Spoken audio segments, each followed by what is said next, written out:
It is Free Talk Live, and you are free to call in and talk live here on the airwaves. It's Mark with you. And Jay. Angie's off tonight. She's got, what you call it, the bubbly tummy? Oh, I wasn't paying attention, but yeah. Something that didn't sound like it was the most pleasant thing in the world. Either way, you're welcome to call in and talk about whatever's on your mind, as we do here.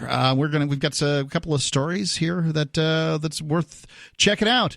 From the Foundation for Economic Education, Mark J. Perry writing, America's record middle class earning exposes the imaginary hobgoblin of income inequality.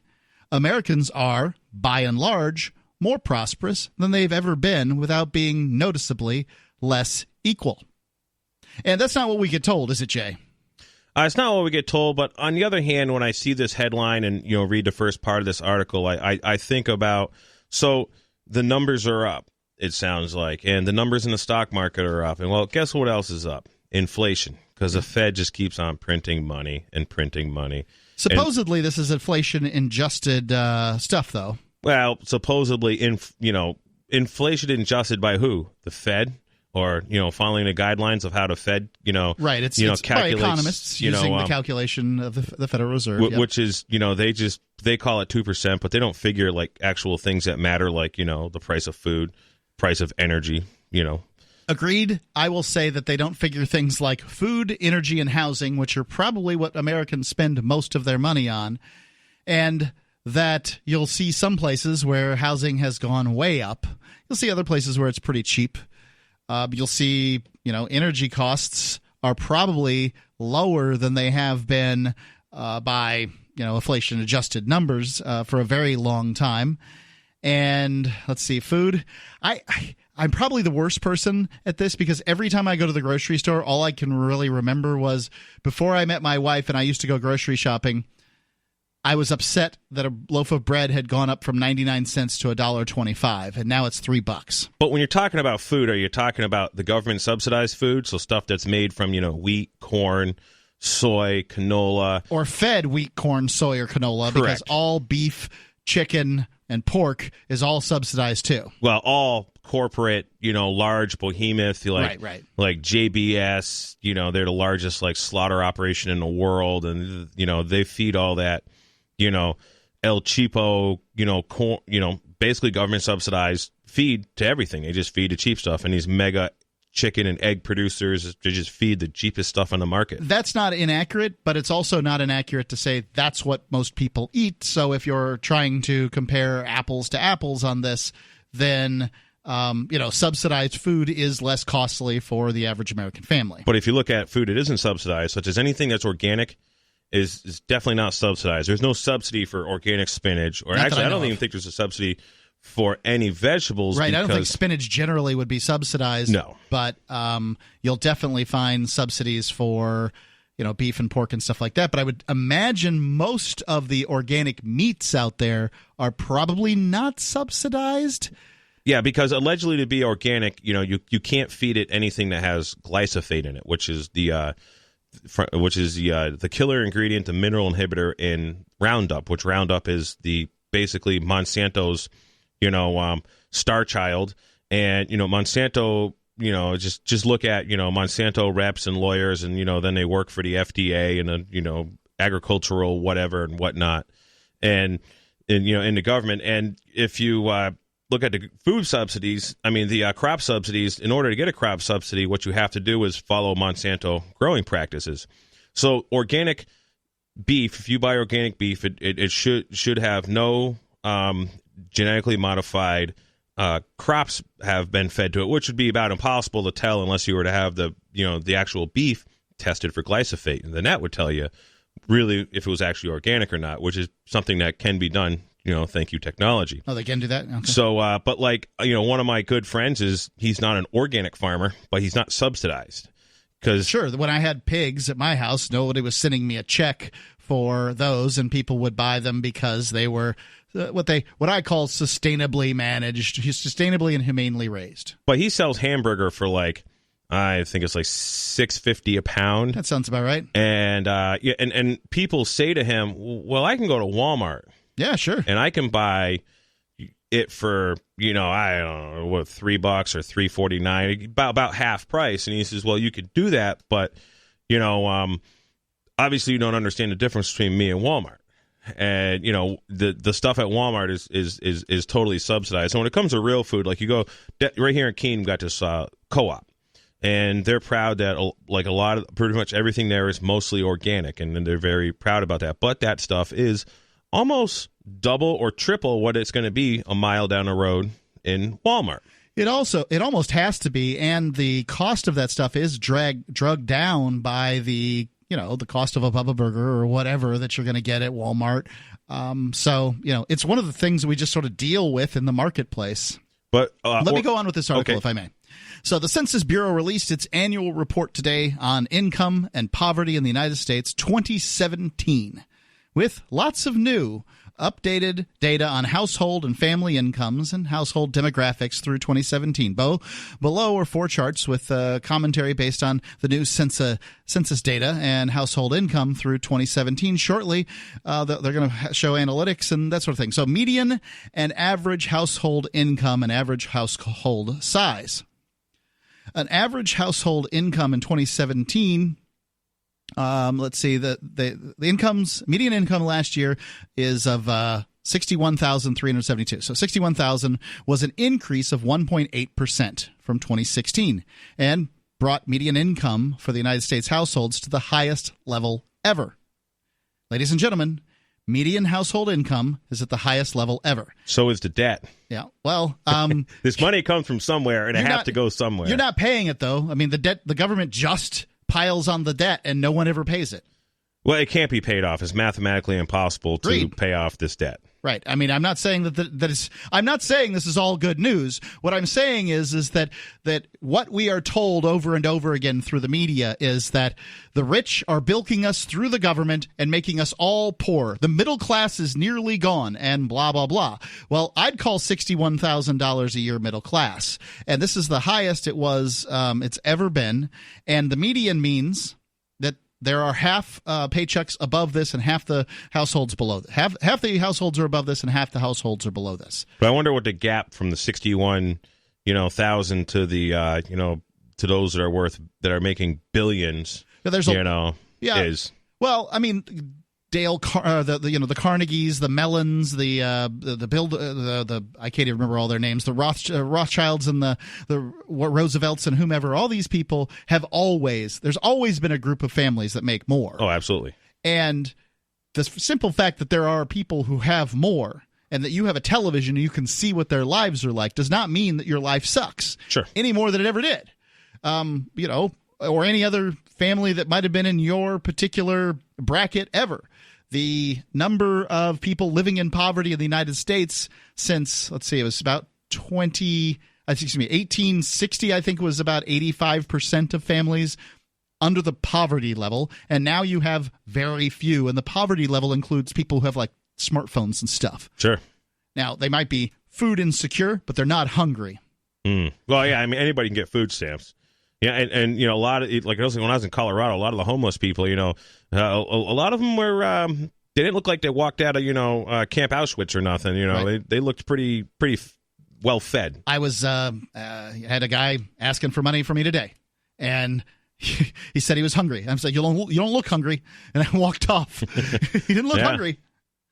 So yeah, it's hard to say you're hungry when you're obese. Anyway, the income gain last year was the 5th consecutive annual increase in real median household income starting in 2013, following 5 consecutive declines from 2008-2012. So that is true. There was some declines at that point. It's due to the effects of the Great Recession. The last period of 4 consecutive gains in annual median household income was during the late 90s, at the end of the longest economic expansion in U.S. history. We're going to be back with more of this. Your thoughts are certainly welcome. 855-450-3733. Free Talk Live.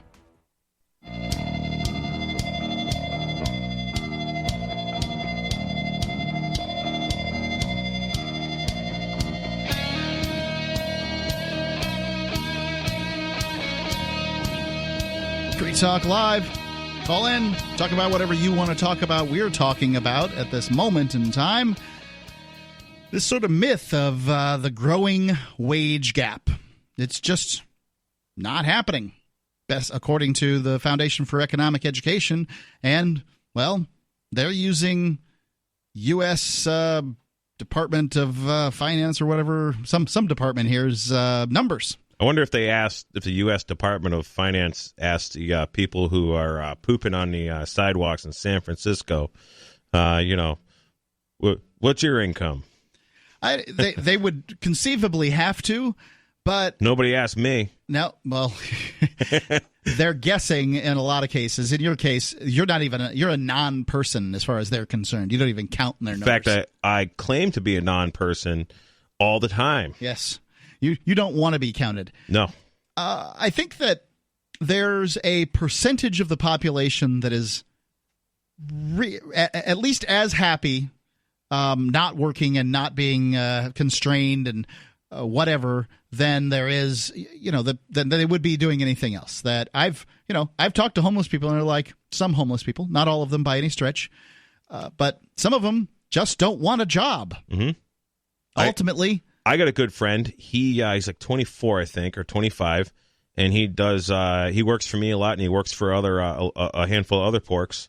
But his things for the past couple of years has been working for Labor Ready, and basically he's like, yeah, I want to go to Fork Fest, and I want to be up there for the whole week. He says, I just don't do any Labor Ready work, and he loves it. He gets paid, pretty good, and he can work all the hours he wants, and he's a good worker, so.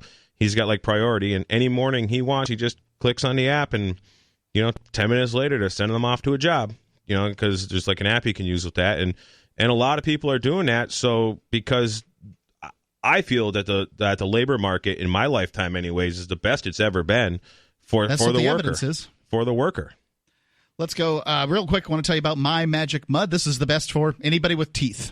If you don't have teeth, don't listen. So My Magic Mud is a black tooth powder that is made of charcoalized coconut shells and bentonite clay. And that sounds pretty crazy, right? But not to me. It makes perfect sense. I understand the chemical properties of those chemicals. Right. You know those minerals. Why they put charcoal in filters. It's because it bonds with bad stuff. Bentonite clay is used in as a feed additive in dairy operations. And when you run out of bentonite clay, the vet bills go up. It is very. I explain how it works, but finish what you're saying. Okay, no problem. It's clinically proven to whiten teeth, and I can attest that it absolutely does that. Use it for 4 days, and you will see the difference. Actually, after one brush, but you'll definitely see everything, cleared up after 4 days. You shouldn't use it twice a day, but you should use it every 4 days after that. You can find it at most major health food stores, Sprouts, CVS, Natural Grocers, Walmart's Natural Beauty Aisle. But if you want to get 20% off, I can tell you how to do that here in just 1 second. But I want to tell you about my sort of personal experience with this. I started using it probably 5-8 years ago, and I haven't been without it since because it took the stains right off my teeth. And I swear, I don't care what anybody says. It may not be clinically proven. I don't give a darn. It gets my teeth cleaner than regular toothpaste. I know if I haven't done it for 4 or 5 days because I can begin to feel the difference on my teeth. Go to mymagicmud.com, use coupon code FTL20, and you'll save 20% off. And try it now. I want you to try it. If you listen to one thing I say, mymagicmud.com, coupon code FTL20 for 20% off. Going back to our article here from Fee, they're talking about how the median income has risen over the last 5 years and to its highest point ever. And it's saying, although it doesn't get as much attention as median income because it's influenced by outliers on the high end, average household income has also increased on to a new record level of $86,002, which is an increase of 1.5% from 2016. Now, I don't think that that's as big of an issue, because when you have median income, what you're talking about is the median income. That means half of the paychecks, half the households in America make more than, what was the number, 61,000, 61.3, right? So half of the households make more than that, and then half the households make less than that. So median is a very legit number when talking about this. Now, when you're talking about an average of 86.2, you're seeing the difference between median and average at that point. Also noticeable is the fact that the average size of the U.S. households has been falling steadily for the past 70 years or more. And it was 2.54 persons in 2017, up slightly from 2.53 in 2016, the record low.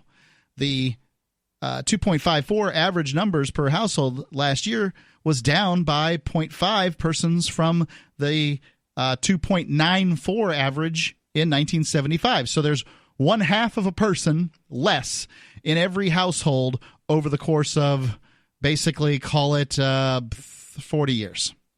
So that would count the kids, I imagine? Yeah. So the average household has a little less expense then. That's the idea. Right. Is that you now have a record amount of money coming into households for just about a record few, the least amount of people. Well, I could tell you every house is paying more in taxes, in property tax probably than it ever has, because there's rarely a such thing as property tax, going down. I know in a little town I live in, the property tax mills increased by 20%. Yeah, for 2019. I think you're right, and that schools just cost more and more and more.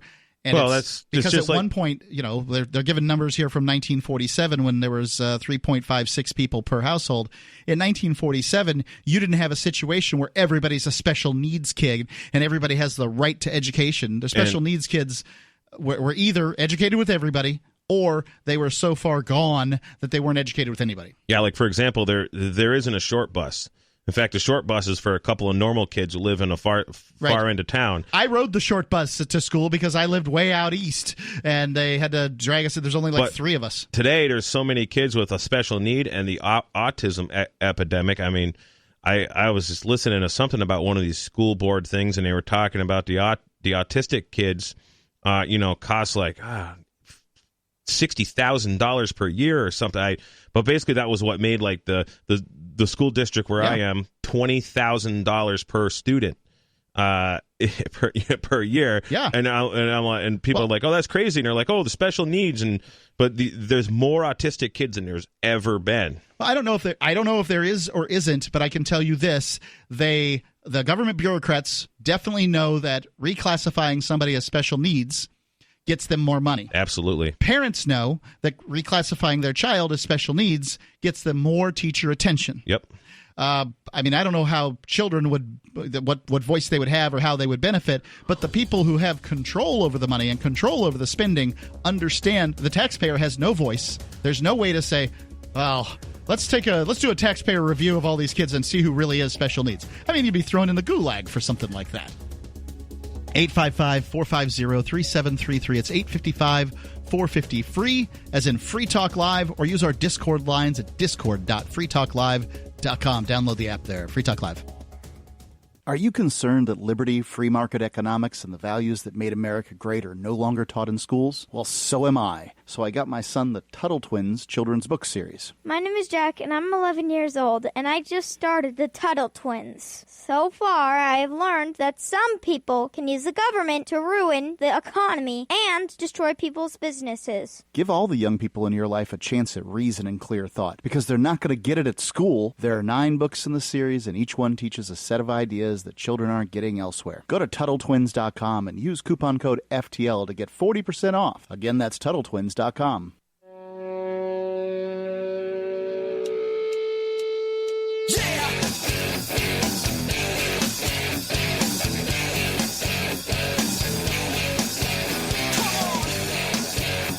It's Free Talk Live. Call in, talk about whatever's on your mind. We're talking about, well, the fictitious growing income inequality. Numbers here from the Foundation for Economic Education. They're putting together, well, all the numbers that the United States government releases, and just finding that most of this stuff is just hooey. But something that's not hooey, Jay, is we're going to Fork Fest next week. Yes, we are. I think it's Thursday that it starts and goes through the 13th through the 18th. And it's a decentralized camping event in the White Mountains of New Hampshire. Lots of things going on. Jay, you're going to be doing some pretty interesting stuff. Yeah, I'm going to be doing what I call man camp. My goal is to restore confidence in mankind, and my primary target is kids. I want kids to make things from iron, but adults are certainly welcome to come and make things from iron also. You can make a beer bottle opener. You can make coat hooks. I got a handful of different things that I'm going to take you step by step, using a forge and a hammer and an anvil, just the way they were making stuff 200 years ago. And it's going to be a great event. Please come on out. All you have to do, go to the website. It's forkfest.party. You can either bring out an RV and camp in that. You can bring your tent. Whatever it is, whatever fashion you wish to camp, all you have to do to participate is show up and pay for your campsite. There's no tickets or anything like that. And you could do what you want. I know some people are setting up food. Jay, you're setting up your foraging equipment, doing man camp, and there's a whole variety of things going on. It's our third year of this decentralized libertarian event. It's nothing's official, no one's in charge, and there's no tickets. You decide what you want to do. June 13th through the 18th at Rogers Campground. Porcupine Freedom Festival is going to follow us up, and you can connect with us at Forkfest. That's forkfest.party. And a note for everybody, if you want to just tent, that's the most economic way to go. Rogers is so like a full-service campground. It's actually, I think it's a very nice campground.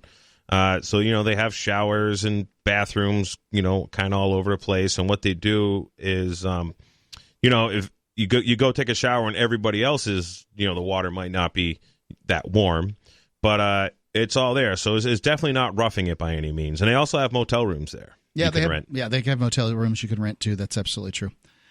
Let's go on with the article here from the Foundation for Economic Education. So they've proven that median incomes are going up, average incomes are going up, and income adjusted for household size is calculated and presented below. And they've got some charts here, which makes this a little more difficult, but I can paint a picture. I can make it easy for you. It should be obvious that a comparison of median household incomes over time is distorted because the average size of the U.S. households has been declining. It's almost as important to note that the typical U.S. household in 2017 had an annual income of $12,464 more in 2017 dollars than the typical household did in 1975. So doing better. We're always told, hey, in the 60s, 70s, 50s, whatever the time frame it was, a man could support a family and, just in one household. And that's true, but lots of things sucked about that household compared to things today. They didn't have flat screen TVs. They didn't have cell phones. They didn't have they didn't have the weapons of mass distraction quite as extreme. I mean, they still had televisions, and people still just sat around and ate Cheetos, but their Cheetos didn't have Roundup in them. And watched their TVs. But how much more debt? How much more money is in the economy today versus then? That's a number that debts. That's really. I mean, if your expenses are more and your income's more, does it really matter? In the year 2005, right before the big collapse, Americans spent more than they made. That's not what the government did. That's what human beings did with credit cards, and we're getting to the point where we're just about ready to tip that over again. So if you believe that there's an association between recessions and Americans' frivolous spending, then walking into it, folks. So I listen to pretty much LRN.FM and RT and Al Jazeera and some various, libertarian-type podcasts. And I hear on all those outlets in the past, couple years, I've heard something like half of Americans don't have $500 for an emergency until their next paycheck. And I also know a lot of people, like folks that are my age, I went to school with, that have literally are in that particular situation, but they have these really nice houses. They have, they have 2 car payments, husband and wife car payments. Yep. The kids, one of my buddies just bought his kid like a iPhone, $900. I don't remember. I'm like, what? Hey, your kid's 6. I mean, I was right. just, I wanted to slap him. A laptop is $250 at Walmart, but you got to buy a brand new iPhone. It's crazy. I wanted to slap him. He's a good friend of mine. I could have got away with slapping him, because he bought a 16-year-old kid like a $900 phone, which I just thought was utterly ridiculous. And he's talking, but he's talking about how, like, you know, he's like struggling, and I'm like, oh. Why don't you drop that cable bill? You know, he pays his cable internet's like $180. I'm like, well, you can just get cable for $50 a month. I mean, internet $50 a month, right? And the thing is the expenses are just insane. Right. We went at my household. We went through in 2000, and I think it was about 2008. We decided that we were going to go through every bill that we had and determine what we absolutely had to have and what we absolutely didn't have to have. And we cut a bunch of them out, including cutting the cord, and I've never added it back. Basically, we got away with Amazon for $9 a month. I think Amazon Prime was a little less than that before, but now it's effectively $9 a month, and you get all this programming, which is sufficient for my household, and you know that's it. Plus, you get the expedited shipping and all that stuff. Let's go to Sarah, calling in from New Mexico. Albuquerque. She was going to make sure you know that. Sarah, you're on Free Talk Live. Yes, breaking news. Uh-oh. Rite Aid, breaking news. Rite Aid, starting now, will only sell cigarettes to 21 years or older. Didn't you tell us this a few weeks ago? I remember you. I'm pretty sure I remember you hearing me. I remember you talking about Rite Aid's not, you know, this is only, or no, I thought you said Rite Aid wasn't even selling cigarettes, or CVS, or one of them. One of them, CVS isn't. Oh, okay. So now Rite Aid is at the 21-year-old mark. Well, that's cool. Yeah, right. So, and then Walmart and Sam's Club, they're going to start in July. Starting July, they're only going to sell to 21. And then Walgreens, they're going to start in September. And, you know, I'm totally okay with that. These are, private corporations. And as far as I'm concerned, if they want to deny service to somebody for any reason whatsoever, I don't care what it is. I feel they should have the right to do it, whether it's based on age, gender, or skin color, or the way you look, or the goofy hat you wear. I mean, they should be able to discriminate for any reason whatsoever. So, good for them. If they, I would probably not support them in their discrimination if it was for any other reason than age. But I think I can get behind Walmart and Rite Aid and Sam's Club and whomever choosing not to sell to people 21 over. I wish they just wouldn't sell tobacco products, period.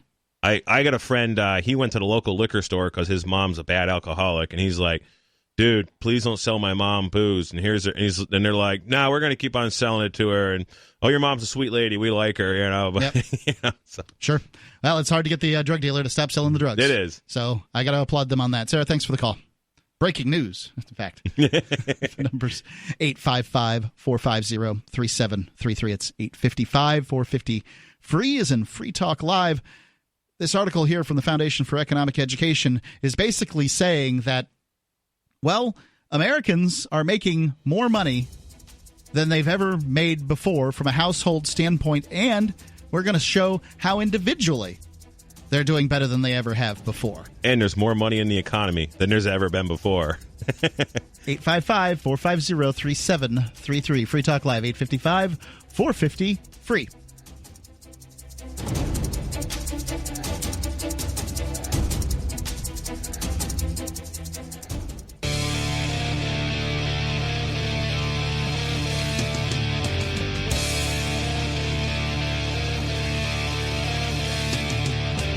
Free Talk Live.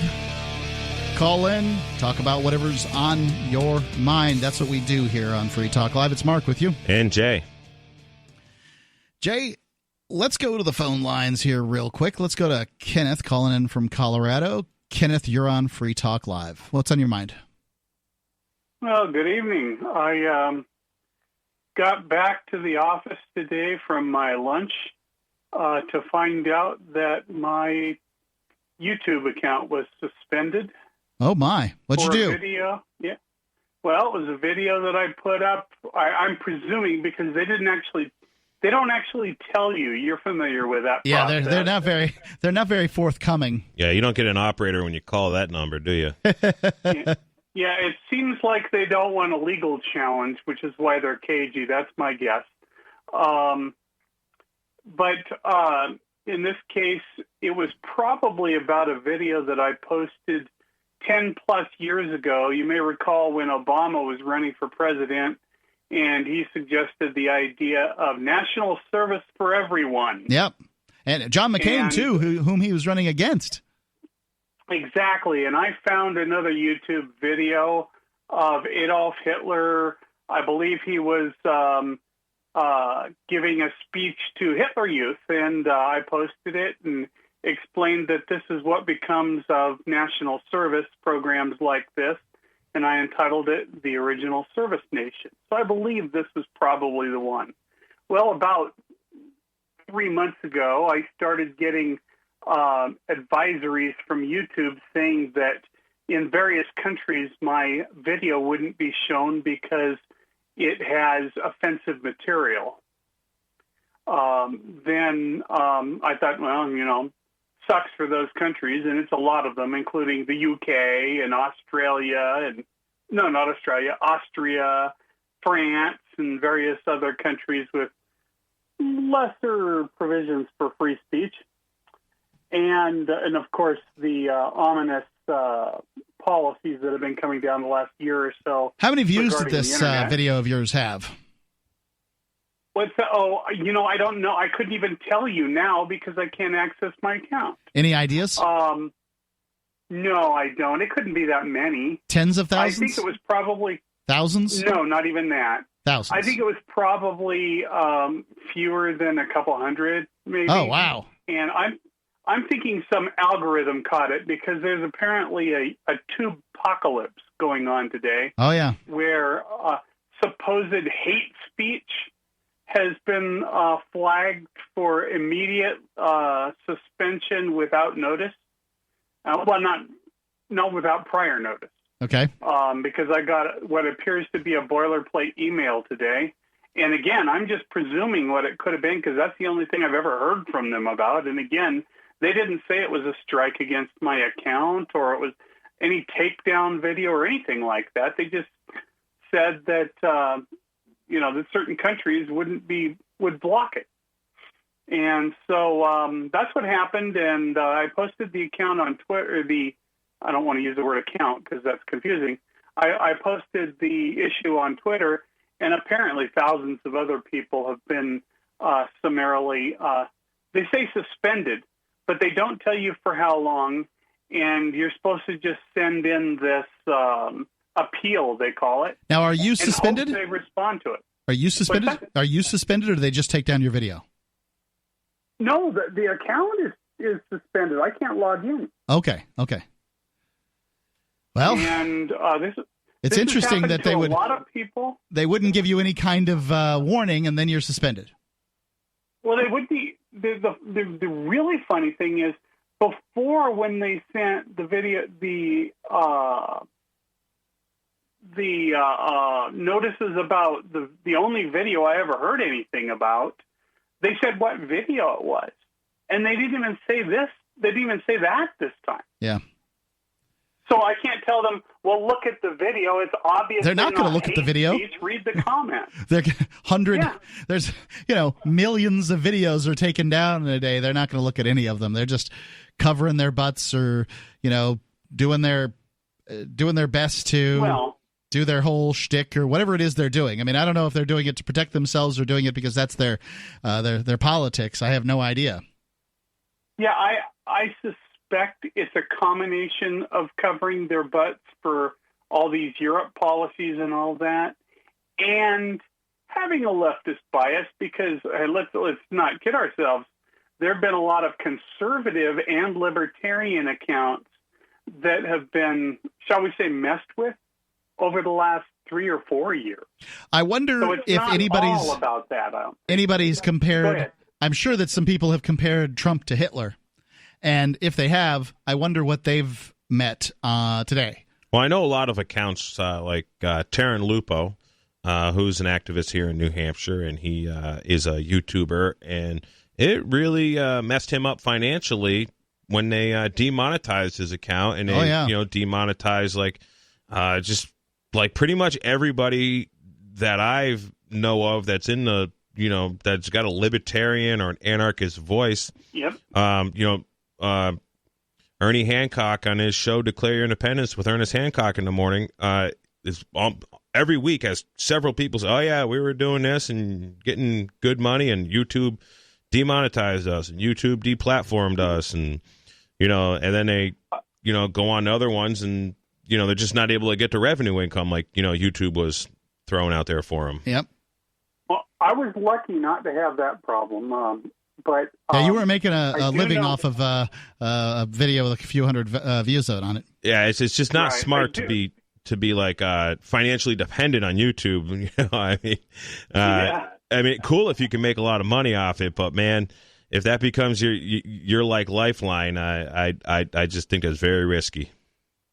I have read that even China has been leaning on what do they call themselves now? They call themselves platforms to discipline people who are posting things that are offensive to China. And this is how free speech dies, ladies and gentlemen. Yeah, regular news outlets, not just the fringe ones. So all these big internet moguls are essentially in some form or another government subsidized. They're in bed with others and whatnot. Well, I don't disagree with that, but I think that largely people are responsible for this. I go to YouTube and I watch videos because it's the easiest place to consume the videos I want to watch. Sure. And, exactly. I go on Facebook and sometimes I read comments. I always regret it. Sometimes I make comments and then I really regret that. But, it's something that we just sort of do. If we all... And any plan that starts to us, if we will all, stinks. But if we all just abandon these things, well, you abandon them. Yeah, I can't find any good blacksmithing. Facebook's been so bad, I wouldn't even get an account. Because you hear so many complaints about Facebook. Yep. I decided I didn't even want an account. Yeah, I can't find any like really good blacksmithing videos on like DLive or the like alternatives and like. I'm coming up for curriculum for Man Camp and like things to teach little kids and stuff that are simple and easy. And I just waste a lot of time just trying these alternatives. And there's just like, and then you just find such great videos on YouTube and these guys just do such a good job with. I mean, the quality is so good on some of this stuff. It's truly an interesting libertarian market question because how do we fix it? I don't know, but it's largely... I don't want to ask government to fix it. They'll just screw it up worse. Same way we fix government, right? Internet's largely free market, and somehow you've got Google and YouTube and stuff that rises to the top there. And, while we're talking about videos we like on YouTube, there's this... I've been watching this German engineer, it's called the Slingshot Channel, and he makes... I don't know, stuff that shoots stuff, and it's all pretty awesome. And the dude's he's got this laugh. I think he made this, garbage can with like razor blades on the edge of it and like launches it from a catapult. It's amazing stuff to see. And then he, laughs every time something fun happened. Ha, ha, ha, ha, ha, ha. And it's just terrifying. He's like, some guy from shooting stuff. You see the guy made in Poland?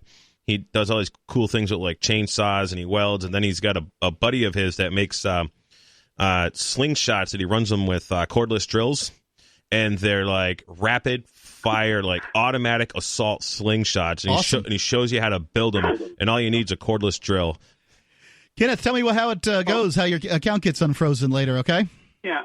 Thank you for the platform. Yep. And yeah, I sure will. Free Talk Live won't deplatform you.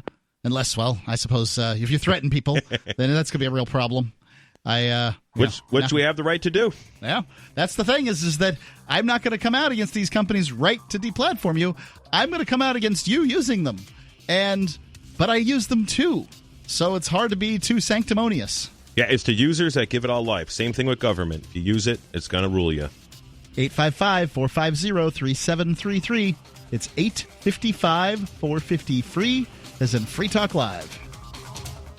Would you like to hang out with Penn Jillette? He's keynoting Freedom Fest this year. I, for one, am thrilled. Freedom Fest is the largest liberty-oriented gathering in the world. They take a Big Ten approach with libertarians, conservatives, liberals, anarchists, capitalists, and just open-minded people mingling together to hear real debates, share real solutions, and converse freely. This year's theme is the Wild West, a time of liberty and opportunity, or a time of anarchy and violence. Maybe both. Go to freedomfest.com/FTL and get your tickets now. freedomfest.com/FTL. Not convinced yet? Hey, I understand. It's a high-end event. Even with coupon code FTL50. Sure, you're likely to receive investment advice that'll make that sum seem paltry, but I have something special for you. Go to freedomfest.com/FTL and you'll get the 5 best speeches from last year for free. Call it a test drive. Do yourself a favor and go to freedomfest.com/FTL. freedomfest.com/FTL. Use coupon code FTL50 for a discount.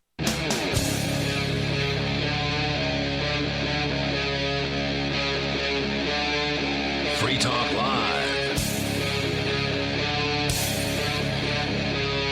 Kicking off the second hour of Free Talk Live, it's Mark with you. And Jay. You can call in, talk about whatever's on your mind. We're talking about this article from the Foundation for Economic Education about, well, how the income gap that we've been told so much about is basically a myth. It's, certainly it was happening during like 2008 to 2013, but more or less it's turned around since then, and households are having higher incomes than ever, and households are smaller than ever, meaning that people are having even higher incomes. So going on here, when you consider the cost of most manufactured goods and many services, including clothing, footwear, appliances, electronics, TVs, household furnishings, sporting goods, airline travel, telephone service, computers, automobiles, they've become cheaper and more affordable over time. This obviously doesn't include things like housing, fuel, and food, and those are important, and I think most households spend a lot on those, if not most of their money. I wonder if it includes medical care, because that's like health insurance, this Obamacare thing. I hear a lot of people like, I pay thousands of dollars. I mean, I don't participate in that program, so I don't know what it costs, but I pay thousands of dollars a year for my health care, and there's and if I need something, there's, I don't know, $5,000. It's like useless insurance, basically, for, almost everybody. The deductible's so high, so I think that's just become a wicked expense for the average American that's actually working and producing and earning income, not someone who's obviously living off the dole. But many of these things, all these things people use, and the fact that they've become less expensive means that we have more wealth in our pockets to spread around. Let's see, along with the increased availability of services that are now almost free, GPS, music, cameras, Craigslist listings, Wikipedia information, Facebook, Twitter, blogs. Wikipedia is a good point. I mean, remember what parents used to pay for the Encyclopedia Britannica set? Well, I sympathize or can agree greatly with the whole Craigslist thing. So when I was 13 years old, I started brokering hay for my uncle and my grandfather. And in 1995, I was 15 years old. I had spent something like $6,000 or $7,000 just on advertising. And I was advertising in all these horse magazines and these New England, want advertiser and like penny pinchers and all that stuff. And then my phone bill, because there was no, long distance, and it was, a phone I had at home because I didn't have a cell phone then. Actually, I got a cell phone in '98, but my phone bill was like, with the long distance, I was really happy if it was less than $150 or even $200 at that time, and I kept records of this all because kind of the deal I made with my uncles, as I sold hay for them, is like, listen, you guys are going to pay my expenses. And then they, paid. And that's the only reason I know. And the only reason I remember this is cleaning out my mom's house a couple of years ago. I found these things. I was like, wow, I spent like $6,000 in 1995 on advertising. And today I just type on a computer. Average and median household income adjusted for household size, both average and median income per person in the U.S. reached all-time highs in 2017 of nearly $34,000 in 2017 for the average income per person, and $24,160 for the median income per household member last year. That's compared to 1975. The average household income in the U.S. per member has increased by 74%. From $19,500 to $34,000, while median household income per person has increased by 45%. And these are the 2017 dollars. It says right here on the chart, in 2017 dollars, more or less, you have twice the spending power that you did in 1975. So I looked up some stuff. National debt, as of today, I don't know what it was in 2017, but because I just looked at today's, it was $22.3 trillion. And then in 1975, the national debt was $533 billion, essentially $500 billion. Now, that $500 billion is the debt today versus 1975 is roughly 42 times greater. Yeah. I don't know how to convert that into a percentage. Maybe some mathematician can, call up and explain this to me. That'd be cool. But, I mean, the way I feel about this is I've just been paying attention to this financial policy literally my entire adult life, over 20 years now. And, the money doesn't ever disappear. It gets spread out, and it just becomes less value per unit of exchange, per dollar, as it is just getting injected and pumped in. And not only is this happening... The easiest thing to look at that with is silver or gold. And I think they're manipulated too. Oh, they are. Well, if you look at a loaf of bread, I was just talking about how a loaf of bread in, I think it was about 1998, when I started paying attention to such things. Which that bread was subsidized. Yeah, sure. At that time also. So that's actually a good indicator for subsidized bread in 1998 versus subsidized, wheat today, basically. Right. And a loaf of bread then was 99 cents, and now it's about $3. I haven't changed the kind of bread that I eat. Much to my wife's chagrin, she wants me to eat the Ezekiel bread with all the little nuts and granules in it. And I love that bread. That is my favorite. You are a better eater than I am. I just got to say that it's not that I won't eat those other breads. It's just that if I go to the store and I buy something, that's what I'm going to buy. I'm going to buy the Nature's Harvest split top wheat or white wheat. Well, that's cool. So you're not buying Wonder Bread. It's only a step up. But I mean, Wonder Bread is just a little more white trashy. I mean, it is the white trashiest. I mean, when I see people buying the Wonder Bread and they're like, and their 8-year-old kid is, weighs as much as I do almost, and they're very large, and and they're piling on, cases of soda in their cart. I'm like, oh man, setting them up for diabetes. Yeah, it's and everything else.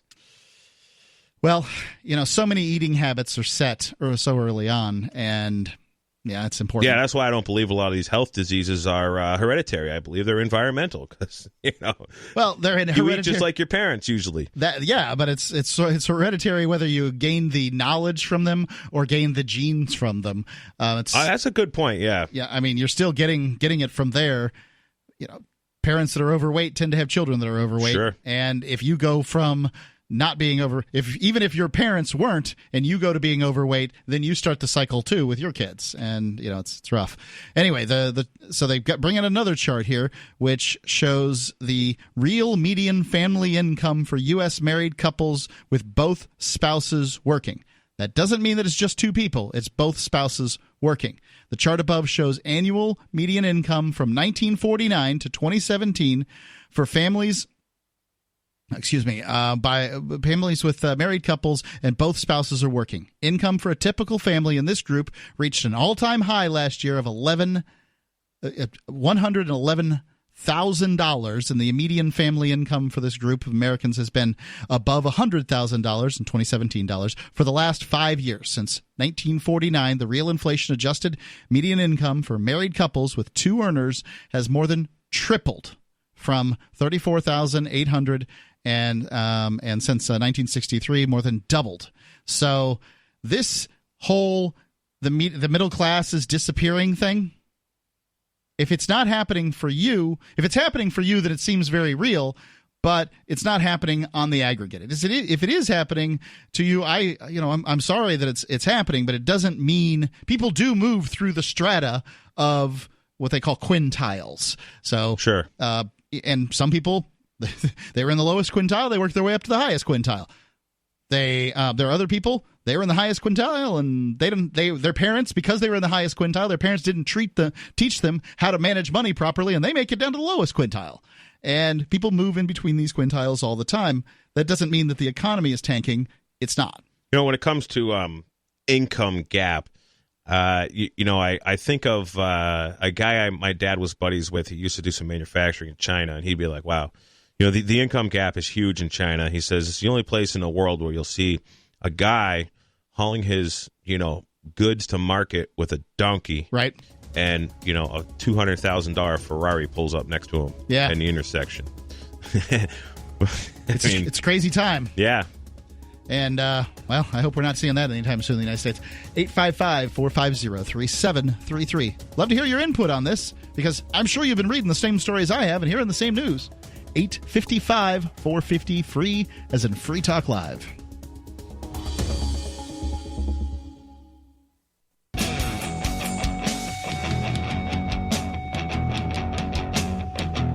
Free Talk Live.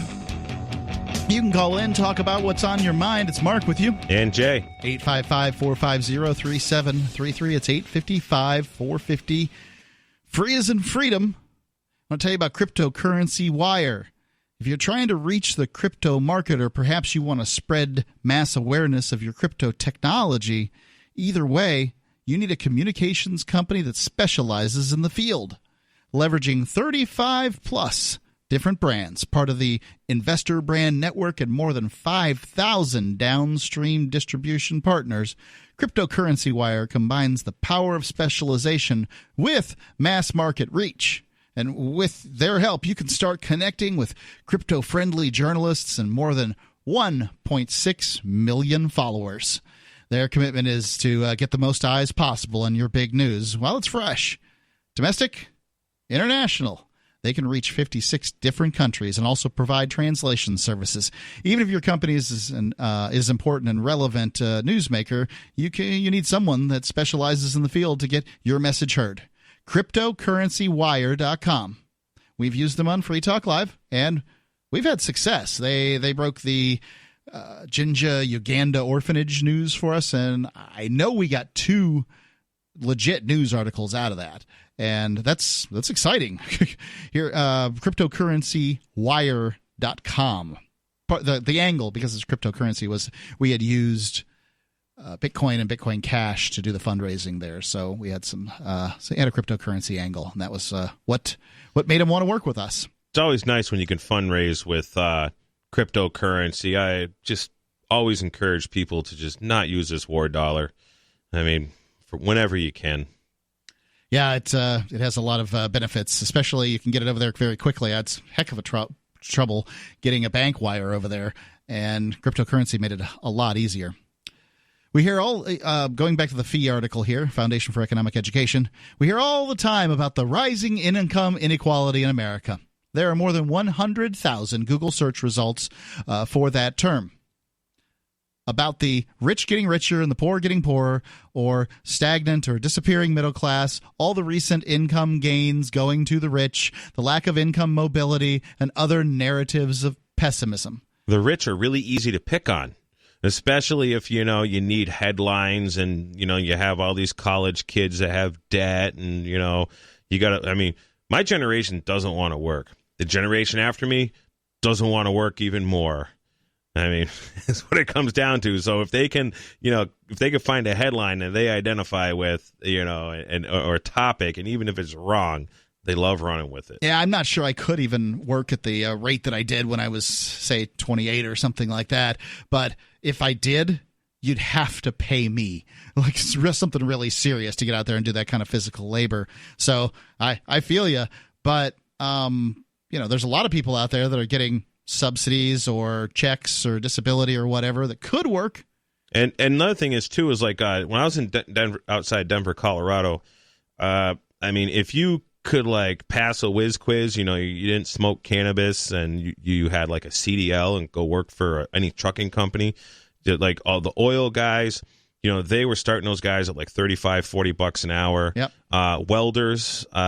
A kid I'm good friends with still, he's making like $68 an hour, and all he shows up with is his gloves and his welding helmet, and they actually bought him his boots. They want him to have a specific pair of boots. I mean, and then you go downtown Denver and Boulder, and there's these homeless people, but literally, like, all of them I had talked to, they had a big psychological issue, whether it was drug-induced or alcohol-induced or something else. You could tell when someone's just, like, not functioning correctly. And that's kind of what I noticed about the homeless guys. And then some of the guys that were down there were like, I'm just trying to get back to Boston or back to California, and they weren't hanging around. But, they're like, they didn't have anything for me at Job Corps today, so I'm out here, panhandling. And once I get a few $100 gathered up, I'm buying a bus ticket to, I don't know, Kansas City or whatever. The next, they were just kind of banging around. And, and those guys, but they're also young kids. There's a lot of, like, people that were, 50s and their 60s that weren't wrapped tight. And so it's really hard to judge that demographic. These a lot of the homeless people are. It's not because they can't find a job. It's just because they can't keep it together. Right. From what I can tell. And that's a shame. I wonder to myself, if people were more financially incentivized to keep things together, how many more would be able to do it? And I don't know the answer to that. But, we've always had, kings of the road, right? The travelers that would, they just really weren't cut out for work or whatever. Sure. But I don't know. I can tell you this. We read an article this week about beg packers.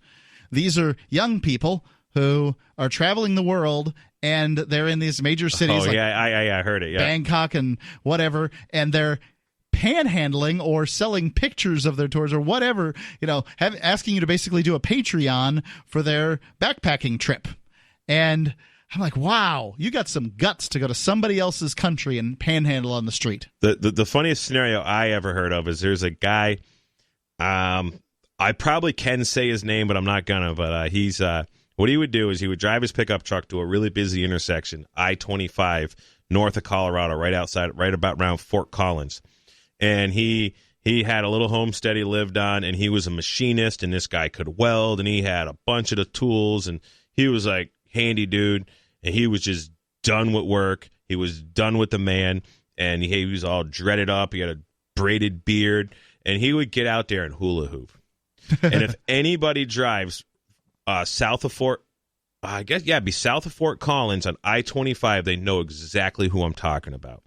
And he would have a garbage can out there, and it had and he'd throw a couple of big rocks in it, plastic Rubbermaid can, and people would literally, like, he would have a half a bucket full of change and all kinds of $1 bills, and he'd just be this hippie dude hula hooping on the side of the road. How can you on an interstate? No, it was at a intersection. It was at an exit. Okay, and there's no tolls or nothing. It was about to stop, and he would just be out there, and the cops never bothered him. And it was pretty interesting. Who could drag off the hippie hula hooping? Let me go on here with the speech. Say in December 13, President Obama described rising income inequality as the defining challenge of our time, and promised that for the rest of his presidency, he and his administration would focus all their efforts to stop the increase of income inequality. And yet, the data in today's Census Bureau tell a much different story.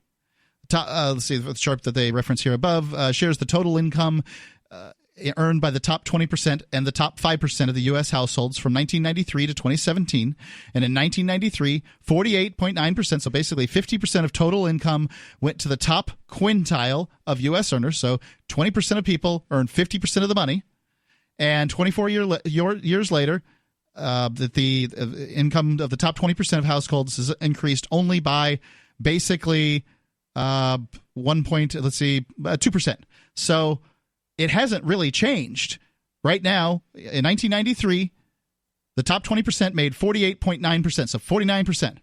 And in this year, 2017, according to this, they made 51.5%. So you're really not talking about much more than 2 ticks here, 2.5, 2.6% more of the economy that the top 20% is clawing away from the rest of us, I guess. And that's nothing. I think the biggest problem we got now is just an ever-expanding government. Oh, yeah. The government's definitely taking as much as they can get. 855-450-3733. I want to tell you about my favorite cryptocurrency wallet, Edge Wallet, at edge.app. Edge is the wallet I use more than any other, and that was true long before Edge Wallet became a sponsor of Free Talk Live. Edge Wallet allows you to buy, sell, trade, and securely hold your cryptocurrencies, including Bitcoin, Ethereum, tokens, Monero, Ripple, Dash, Bitcoin Cash, and more. It's available for both Android and iOS, and you can download it via the Play or App Store or via Edge Wallet's website, edge.app. Secure your freedom with Edge Wallet.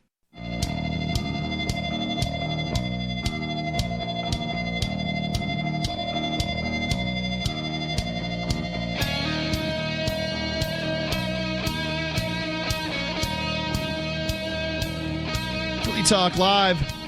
Call in, talk about whatever's on your mind. We're talking about Census Bureau financial data and all kinds of stuff. We're basically debunking the notion that income inequality is a thing. It was a thing for about 5 years in America. There's no doubt. It was increasing. But that doesn't mean just because it did it for 5 years that it's gone on forever. Well, I mean, increasing, you see these things like the price of oil just collapsed today, and, oil falls like 0.002%, it drops $1.50 or something, or 38 cents is like, headline crap. It's just what it is. I mean, if you want to hustle, I mean, I'm a guy that doesn't have a Social Security number, doesn't have a driver's license.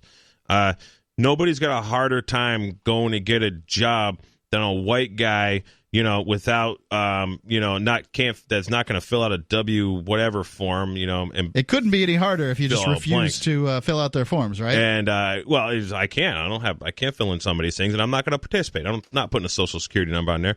You know what? Right. You could go out and get a Social Security number tomorrow if you wanted one, but you're not going to. I've never ever applied for a job in my life. Right. I've never had to. They always come to me, and that's because you bring skills to the marketplace and a work ethic. So when people whine about, I can't get it, you're lazy if you can't get a job. I don't care who you are. You can learn a skill.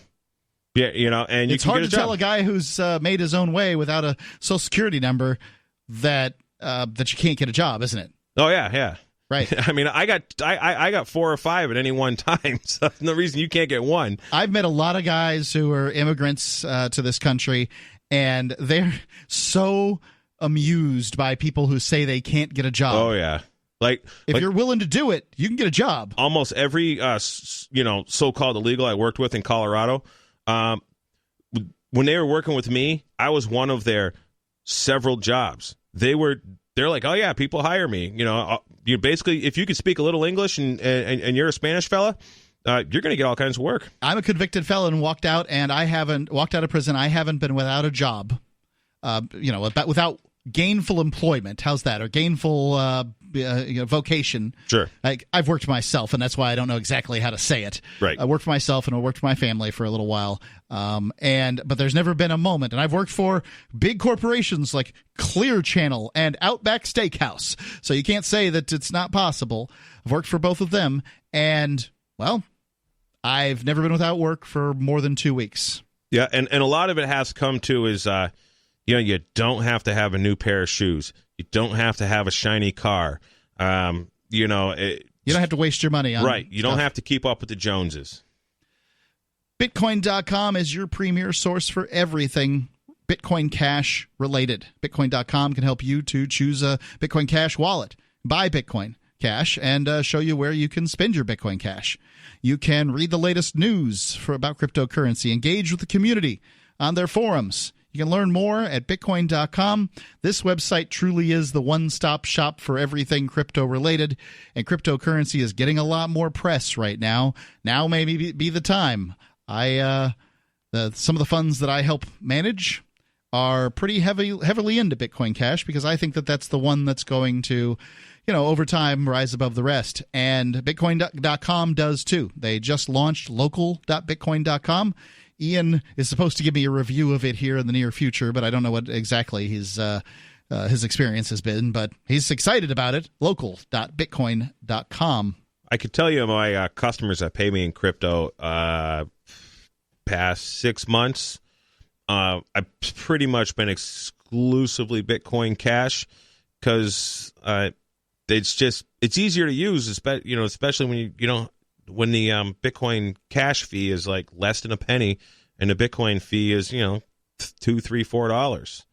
And then the transaction time's is long with Core. And Bitcoin Cash is just, I'm going to send you Bitcoin, and before, next time I look at my phone, it's there. Faster, less costly. Something you can rely on. Send you Bitcoin Cash. I mean, next time I look at my phone, is there. One guy sent me Bitcoin Core about 3 weeks ago, and it was in the afternoon, and I looked at the phone at like 8 o'clock at night, and it wasn't there yet. And I trust the guy. Yeah. And next morning it was there. Great. But, it often will clear overnight. Yeah. Yeah. But that doesn't make you feel any better while you're waiting. So here we go.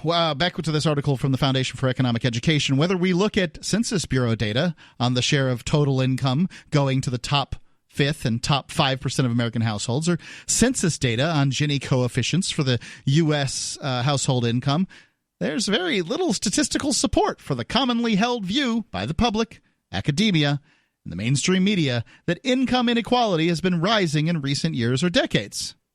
A more accurate description of income inequality over the last several decades in the U.S. would be to say that it has been remarkably stable for the last 25 years, starting at about 1993.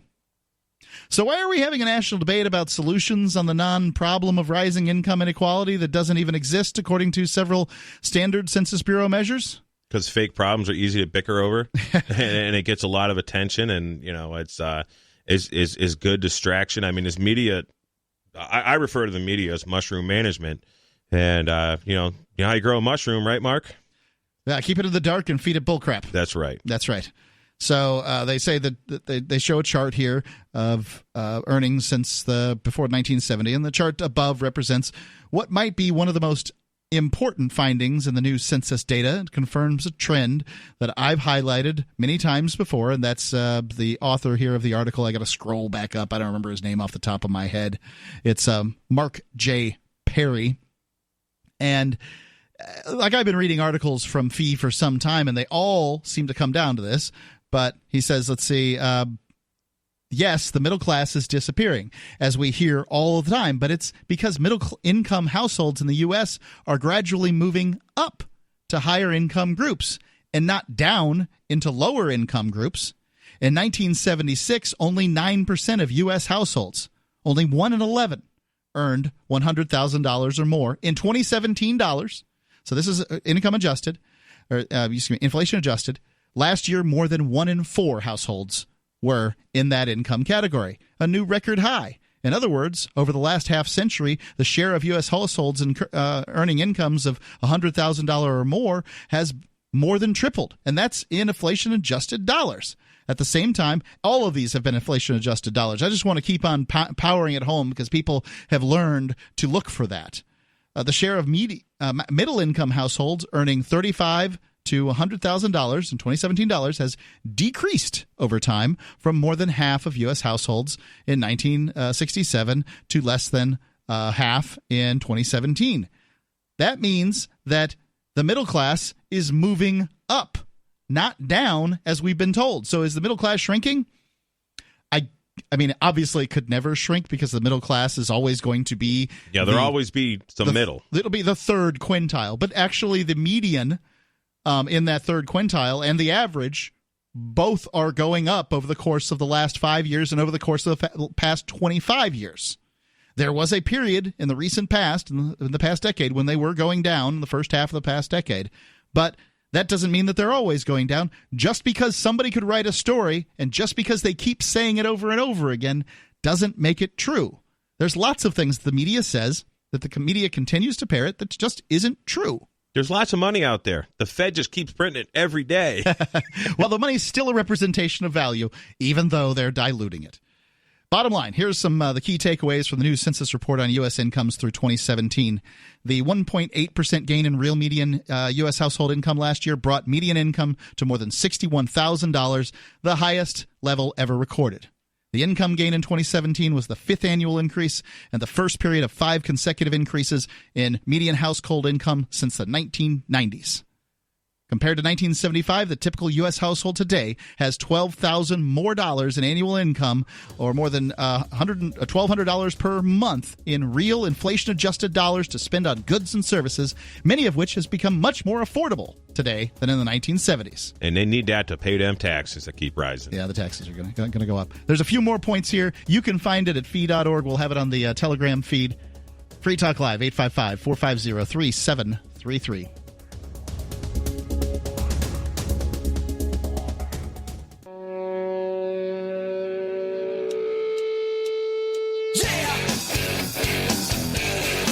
Yeah, Free Talk Live, 855-450-3733. You can call in, talk about whatever's on your mind. It's Mark with you. And Jay.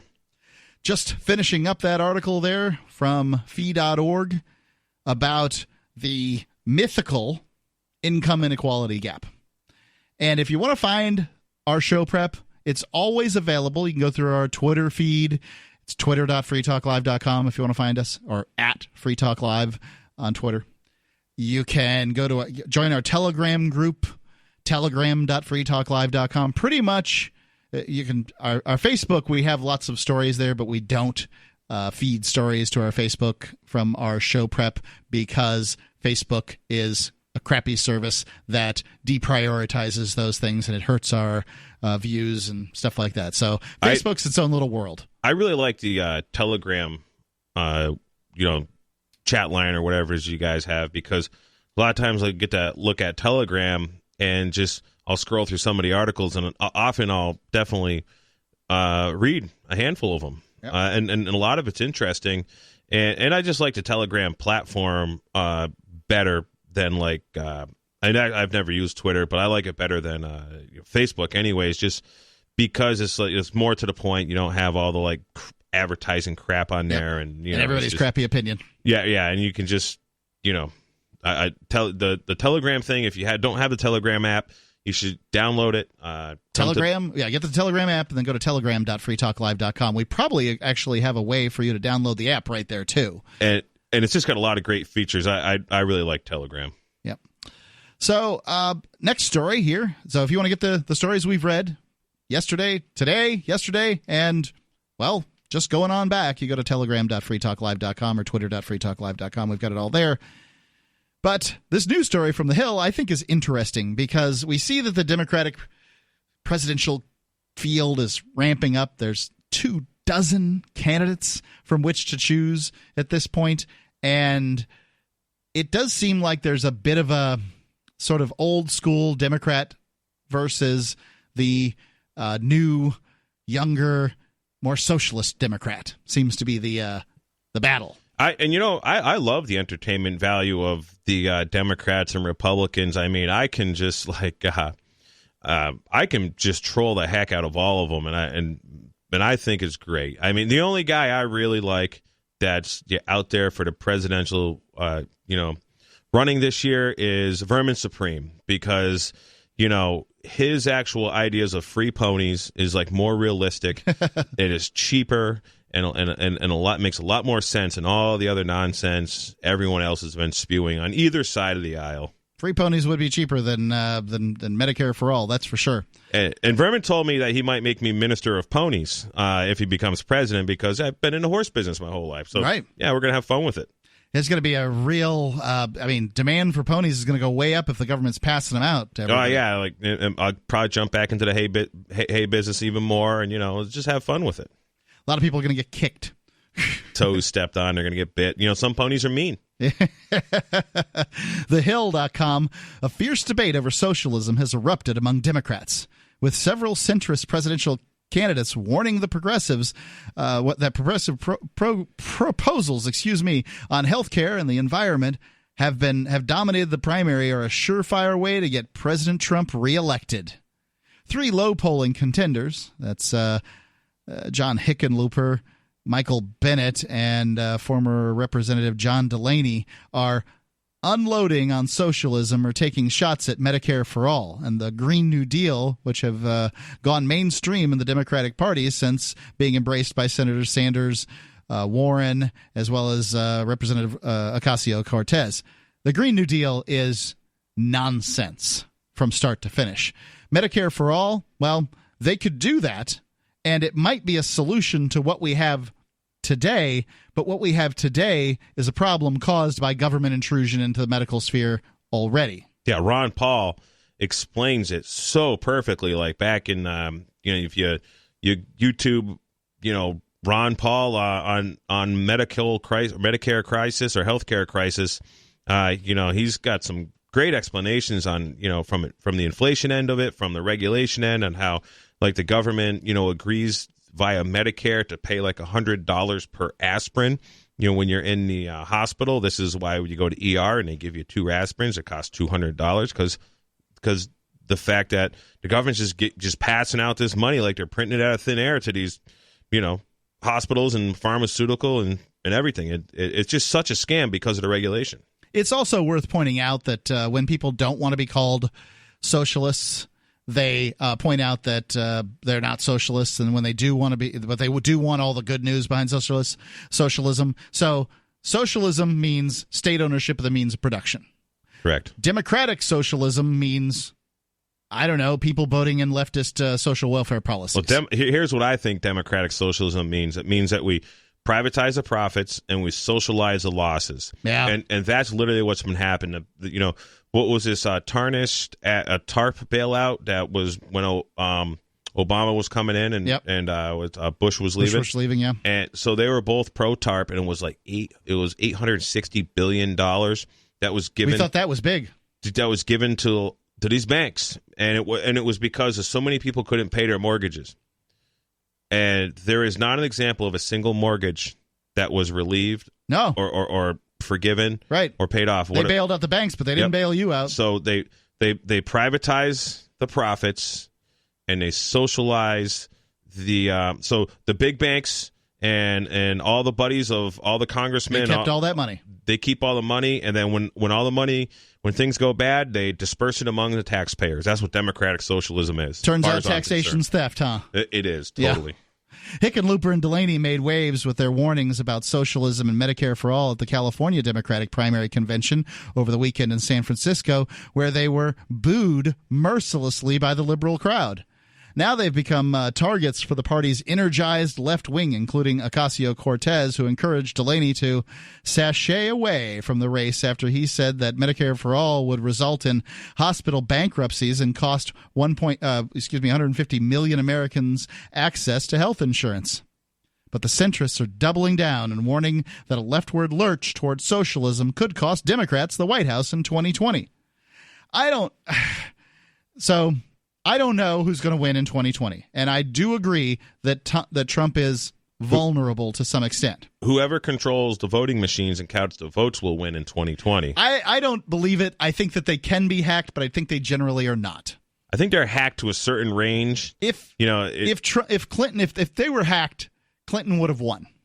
Is what I would say is that she sort of stacked the deck in every other capacity possible. It's not like Trump had any inside track on that. What my Trumpster friends say is that they did hack the voting machines, and everybody hated Clinton so much that even though they cheated, that they couldn't.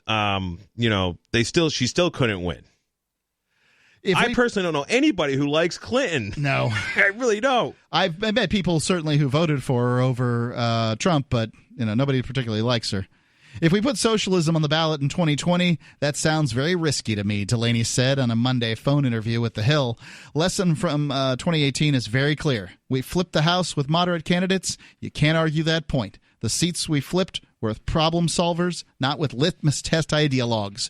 We win when we put forth problem solvers who run in the center.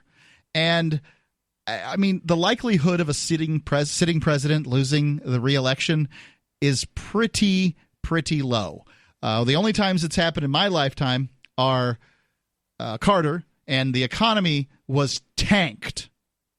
Whether you like it or not, I like Carter, but the economy was tanked, and Reagan was hugely influential and charismatic.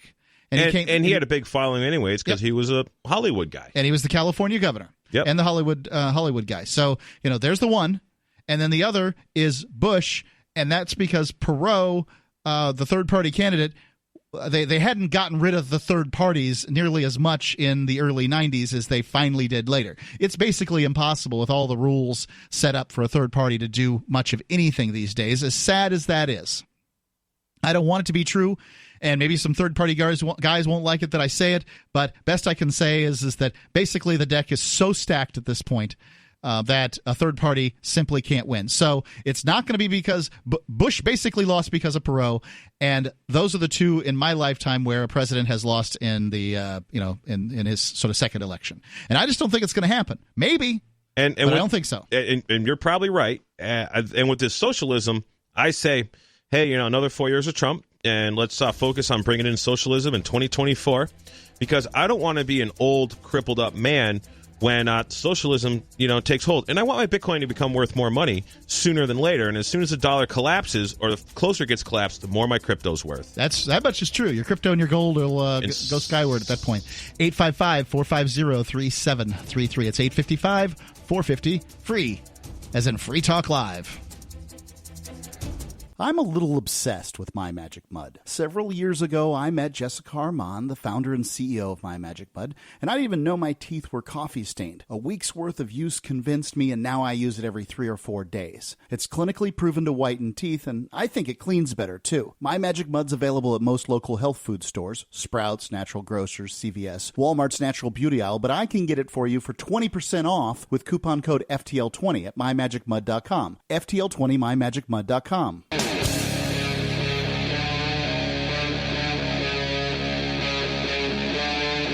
Free Talk Live. Free Talk Live. Call in, talk about whatever's on your mind. We're kicking off the third hour here of Free Talk Live. It's Mark with you. And Jay. And Mark and Jay here on a weeknight here on Free Talk Live, taking your calls. And that's what we do. We'd love to have you call in at 855-450-3733. Talked previously about the myth of the economic inequality in the United States, and now we're talking about the Democrats, I guess, are fighting it out over whether or not socialism should be their pain point in this election. So, yeah, I would rather have socialism come sooner, also because there's still enough people around that understand that socialism just doesn't work. And I don't think it would fall into a total decay and collapse. It would probably get to a point to where, like Russia, the Russian, ruble, all, at a point became absolutely worthless because the rest of the world said, we don't want it. And a lot of the world doesn't want the U.S. dollar right now. And then you start, hyperventilating that aspect and doing socialism right here in the United States, and you get the people within the country start to realize, oh wow, with all these programs, and they, that's where our hyperinflation could start coming in, because a lot of dollars start coming back to the United States from around the world, and also the fact that they start with like AOC's plan is just this Green New Deal. I mean, no plan at all. That would be it's a plan to get elected. That would be a fantastic financial dollar breaker right there, and that would make the cryptocurrencies just awesome. I would love to see cryptocurrency finally break out. I don't know whether I believe the stories when the economic perma-bears, as I like to call them, people who are always talking about the worst thing that's going to happen, say that the news story is Iran's doing a deal with Russia and China to now have the ruble or the yuan or whatever as their, the quantified rate for oil or whatever they're saying. Well, the Shanghai Energy Exchange has been online for almost, I think, a year now, trading oil in yuan, and that you could not trade oil in anything except for dollars since 1971 or something. That's why they call it the petrodollar. Right. And now you have the option of the yuan. Which is a shakier currency than the dollar by a long shot. So I don't know. But the Chinese people hold a lot of gold, from what I understand, compared to Americans. Well, that much is true, but the Chinese people and Chinese government is a different organization. Either way, I wouldn't just go selling at this point. A lot of people taking dollars. I'm willing to check out advertise.freetalklive.com if you want to spend some of those worthless dollars with Free Talk Live. Let's go to Vern. Has a question for you, Jay. Okay. Yeah, let's take him. Vern, you're on Free Talk Live. Yeah. Jay, I was wondering, I'm an old duffer. I'm 60, and I've been working a long time, since I was like 14 when I got my first Social Security card. Thank you for your service, Vern. You're the kind of guy I want to hire. Right. You guys are the best. Well, I'm a vet, too. But how do you get a job nowadays, other than being self-employed, when companies nowadays will not even hire you unless you give up a Social Security number? Well, this is, I'll tell you exactly how that. So there's a paving company here in New Hampshire called All States Paving, and they are a huge outfit. And I have done some repair work for them because I have a mobile welding operation. I can do on-site heavy equipment repair, and I do some emergency work for those guys when they're in the area I'm in. And I'm one of the guys that they call. There's also another couple other large corporations I've worked for in Colorado that are they got accounting firms that handle everything. And what I've done is I've clarified my status with the State Department via a passport, and I did a passport application with this guy Christopher Gronsky, and you can check him out at Destinations Freedoms. I can't remember if it's .org or .com, but he does this thing where you send out a passport application and you attach a statement with this passport explaining that you're not a U.S. citizen, because I'm not. I claim to be a New Hampshire national. My nation is New Hampshire. I was going to have you specify on that because it's not like you're from Taiwan or anything, pal. Right. No, I was born on the Massachusetts nation, and now I live on the New Hampshire nation. Anyways, U.S. citizens, as what the IRS describes U.S. citizen as or defines them as, basically didn't exist until the 14th Amendment. But so this Gronsky guy, Gronsky, Christopher Gronsky, basically has some system where you're able to verify who you are, and then employers will accept that. Well, it's not that. So what happens is I let the IRS know, I let the State Department know via the passport application that I am a foreigner when it comes to the United States, because I'm not in the United States. The United States is District of Columbia. So I have a W-9 form that I can give these corporations. That's that is a modified W-9 form, which you can do, and I also have a W-8 form that is a certificate of foreign status. And these were Christopher Gronsky did these up for me. I just want to know: have you gone to jail for any of this? No, I have not gone to jail. Have you ever got a piece of paper from the government threatening you? Nope, never. But even before I met Gronsky, I had been selling Girl Scouts of America hay, and they're a big 501c3 nonprofit, and they wanted 1099 form and all this stuff. And an IRS agent on the phone, this is like 2001, 2002, they owed me like almost $10,000 at this point because I was selling them hay, and there was a 90-day payment schedule that they had, which I agreed to. And they're like, well, we either have to deduct 28 or 30%, or we can't pay you, or blah, blah, blah, or something. And I'm like, well, let's have a we need to figure this out, I tell him. And she goes, I know someone at the IRS. I'm going to call him. And she did it in a threatening manner. And I said, oh, please do. Let's do that. Let's do that. So I was on speakerphone with an alleged IRS agent. I don't know who was on the other line. I mean, and that man told this lady accountant at the Girl Scouts of America, that was in her office, right outside of Hartford, Connecticut, and they said to put old order Amish where it said Social Security number, and to just have, and I told the guy I wasn't Amish. And he says, well, it doesn't matter. And I said, well, I'm not Amish. He goes, it just makes it simple.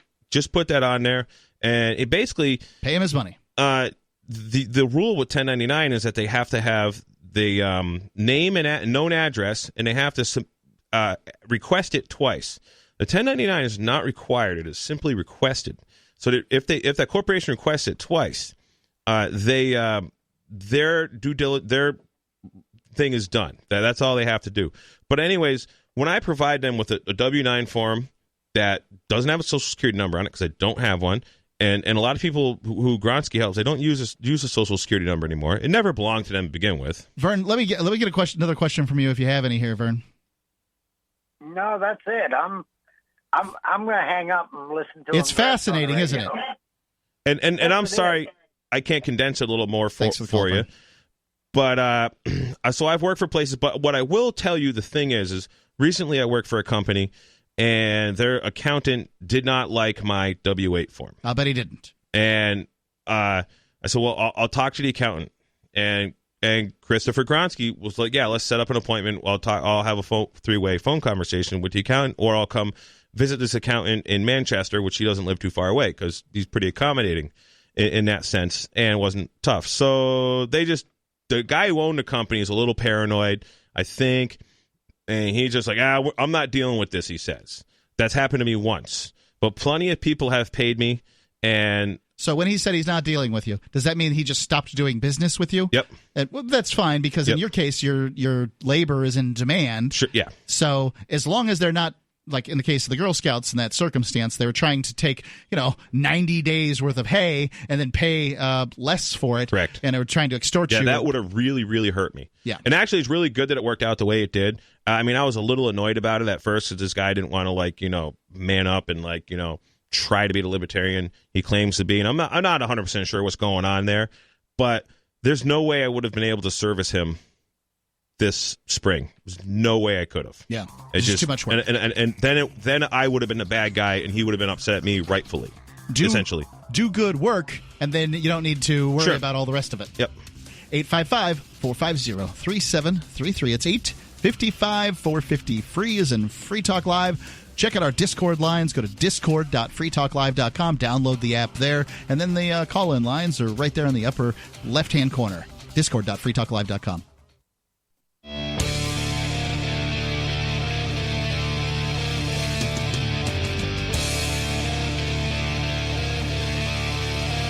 Free Talk Live, 855-450. Free. And I have a comment to add to the last thing there what the caller called about. Okay. Basically, if you have skills and you're pleasant and you're good to get along with, nothing else really matters. When it comes to finding work and getting paid. I mean, I have had people like most of the folks I've worked for have been like, oh, you want to be paid under a table? That's fine. No problem, because they're just like, there's a lot of things that I'll do that they just can't find people to do. And this is sort of like machinery repair and that sort of thing. Yeah, like for example, there's a rental equipment guy who lives like 4 miles down the road from me, and I probably have a conversation with this guy 3 or 4 times a week because he needs something fixed or whatever, and he usually just shoot down there and do it, or he drops it off at my place. And he's like, and I've only known the guy for like a year and a half. And when he says to me the other day, he's like, I don't know what I'd do if I'd never met you. Yeah, for every probably half dozen machinists that can do CNC design and these sorts of things, there's one guy that'll get out there and crawl up underneath a cat and large caterpillar and ground out the the bearing or whatever they have to do. And they're just, these guys can command an incredible amount if they wish to, and really set their own schedules and do a whole variety of things, because the work they want to do is unpleasant and just scarce. And I screwed up a little bit this fall. This spring, I definitely booked way too much stuff. I literally been working like 12 hours a day for like the past 2 weeks trying to get ready for Fork Fest. You can mop the tears away with your money. I want to tell you about AnyPay. AnyPay is, they're the company behind HelpMeTakeBitcoin.com. If you've got a retail business, or you've got a service business where you go to people's houses or something, Jay, you probably have you ever gone to helpmetakebitcoin.com? Actually, I've never gone to it because I just present my QR code and just people pay me, so. Well, actually, I'm going to show you there's a benefit to it for you. But helpmetakebitcoin.com is the place if you need a point of sale solution for cryptocurrency, they make it as easy as possible. Helpmetakebitcoin.com. If you've got a wallet like Jay's got, then you're probably 30 seconds from completion, maybe 2 minutes. Let's call it 2 minutes to be fair. 2 minutes from completing this. HelpMeTakeBitcoin.com. They are your solution if you're wanting to accept cryptocurrency, and you should, because, well, the customers are loyal and you control your money. No chargebacks either. That's nice. Now, I haven't looked at HelpMeTakeBitcoin.com, but I've definitely suggested it to several people. Yep. And so this, actually, I just suggest the local pancake house in town. I told it to the lady the other day, and she goes, "Oh, do you like that website?" I was like, "Oh, I haven't been there." She goes, "Yeah." She goes, I wouldn't recommend like the, whatever breakfast special unless I ate it, she said. She's just teasing me. They own the place. But one of their waitresses, I gave her a crypto tip. Uh-huh. And it was $10 when I made the tip up a few months ago in Bitcoin Cash. And it's probably 25 now. I think 1650 is what I calculated. I got an email back the other day, and she finally took it in. And then I went back into the place, and the waitress had kind of like, "Hey, this Bitcoin tip I got," and it was Bitcoin Cash, was actually like more than half of what, she was telling the other girls that it was more money, and she just thought that was really cool. Yeah. So I said, yeah, go to helpmetakebitcoin.com. And then other people have given me feedback, and they're like, "Oh, wow, this is cool. Thanks. It really helped me out." So going on with the story from the Hill, where the Democrats apparently are fighting over whether or not socialism ought to be on the ballot in 2020. Going on here, it says Delaney, who's one of the lesser-known candidates, who's kind of centrist, "If we put socialism on the ballot in 2020, that sounds very risky to me. The lesson from 2018 is very clear. We flipped the House with moderate candidates. You can't argue that point. The seats are flipped, and the seats were flipped were with the problem solvers, not with litmus test ideologues. We win when we put forth problem solvers who run in the center. Liberals are irate, arguing that no one running for the Democratic nomination, not even Sanders, who's a self-described Democratic socialist, is proposing that the U.S. should abandon capitalism and become a socialist country." Okay. So this is one of your problems with messaging, ladies and the people of the left. When you call your ideology democratic socialism, expect a problem because it says the word socialism in it. What democratic socialism basically has no definition, and people are screaming at the radios right now when I say that, but it's true. You ask democratic socialist organizations to define democratic socialism, and there's a whole handful of them, and they'll define it differently, each one of them. Yeah, it's like asking a psychiatrist, 10 different psychiatrists to diagnose the same guy. The joke was you get 10 different diagnoses. Right. Neil Sorka, the communications director for the liberal group Democracy for America, described the centrists as a group of older white men.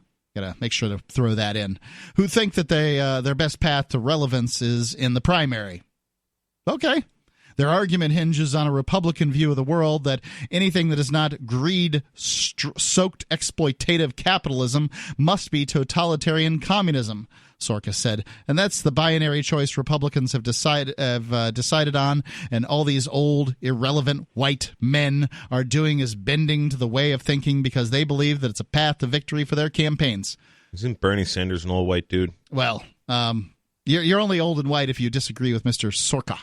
Oh, okay. At that point, then once you agree, once you agree with a person, your identity just disappears and melds with the great socialist collective. It's almost more fun to talk with people who don't agree, so you can try to work each other. I mean, those are the conversations I learn the most from, especially at Fork Fest. You find these people who are also libertarians, but their beliefs are just a little bit different, and then you can have this great debate, and you could just learn so much from it. And it's when someone totally agrees with you, it's just boring. Yeah. I mean, I agree with you. If we can, if I want to have the conversation, which, I do that 3 nights a week, 3 hours a night, 4 nights a week here on Free Talk Live. And you can call in and have that conversation with me at 855-450-3733. You certainly will not be the first. 855-450-FREE, as in freedom.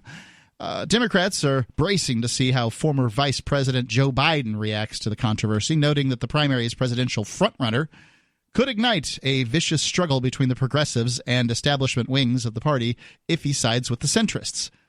Biden's going to try to straddle that fence like he's straddled every fence in his life. And he's going to attempt to not piss off the progressives as much as he can. And he's got to hold his hands behind his back so he doesn't grope little girls. Yeah, there's another that's issue. His thing. Biden has sought to cast himself as a progressive champion, but one with crossover appeal to mainstream voters, believing that it makes him the most electable candidate in the Democratic field.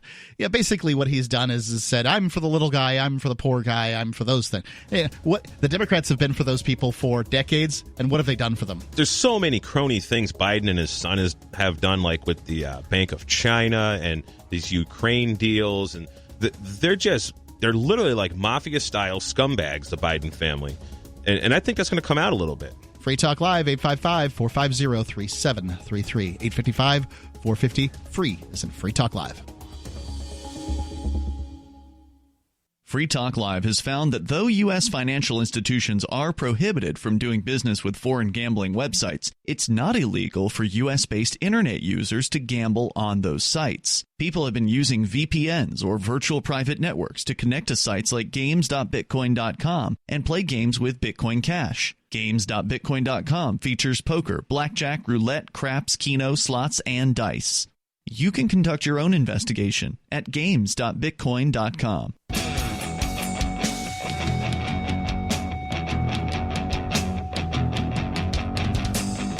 Free Talk Live. Call in. Talk about whatever's on your mind. It's Mark with you. And Jay. I want to tell you about the AMP program. And I want to thank amplifier James Hell. James Hell is a silver amplifier, and you could be an amplifier too. If you like what we do here on Free Talk Live, which is allowing people to speak about what's on their mind, and people to, well, hear the ideas of liberty on more than 200 radio stations. We're one of the biggest voices for liberty out there, and your $5, just like James did as a silver amplifier, will help us go a long way in reaching more people. It's amp.freetalklive.com, amp.freetalklive.com. And this article here from The Hill is going on with talking about Joe Biden and how he might they're kind of waiting to see whether or not he's going to sort of be more progressive this go around or be more centrist. And I don't know. Let me take a guess. Maybe he'll be more progressive during the primary and more centrist during the general. Biden was noticeably absent from San Francisco over the weekend, where the progressives, such as Sanders and Warren, took shots at him as the safe choice, whose centrist leanings are ill-suited for the times. San Francisco is where this Democratic event was. And, Biden and Warren, Sanders and Warren will probably be like, yeah, vote for Joe Biden if he wins the primary. They're just going to, they're just actors and fellow Democratic bootlickers. Some Democrats in Washington believe the only changes we can get are tweaks and nudges. If they dream at all, they dream small, Warren told the crowd of delegates. The time for small ideas is over.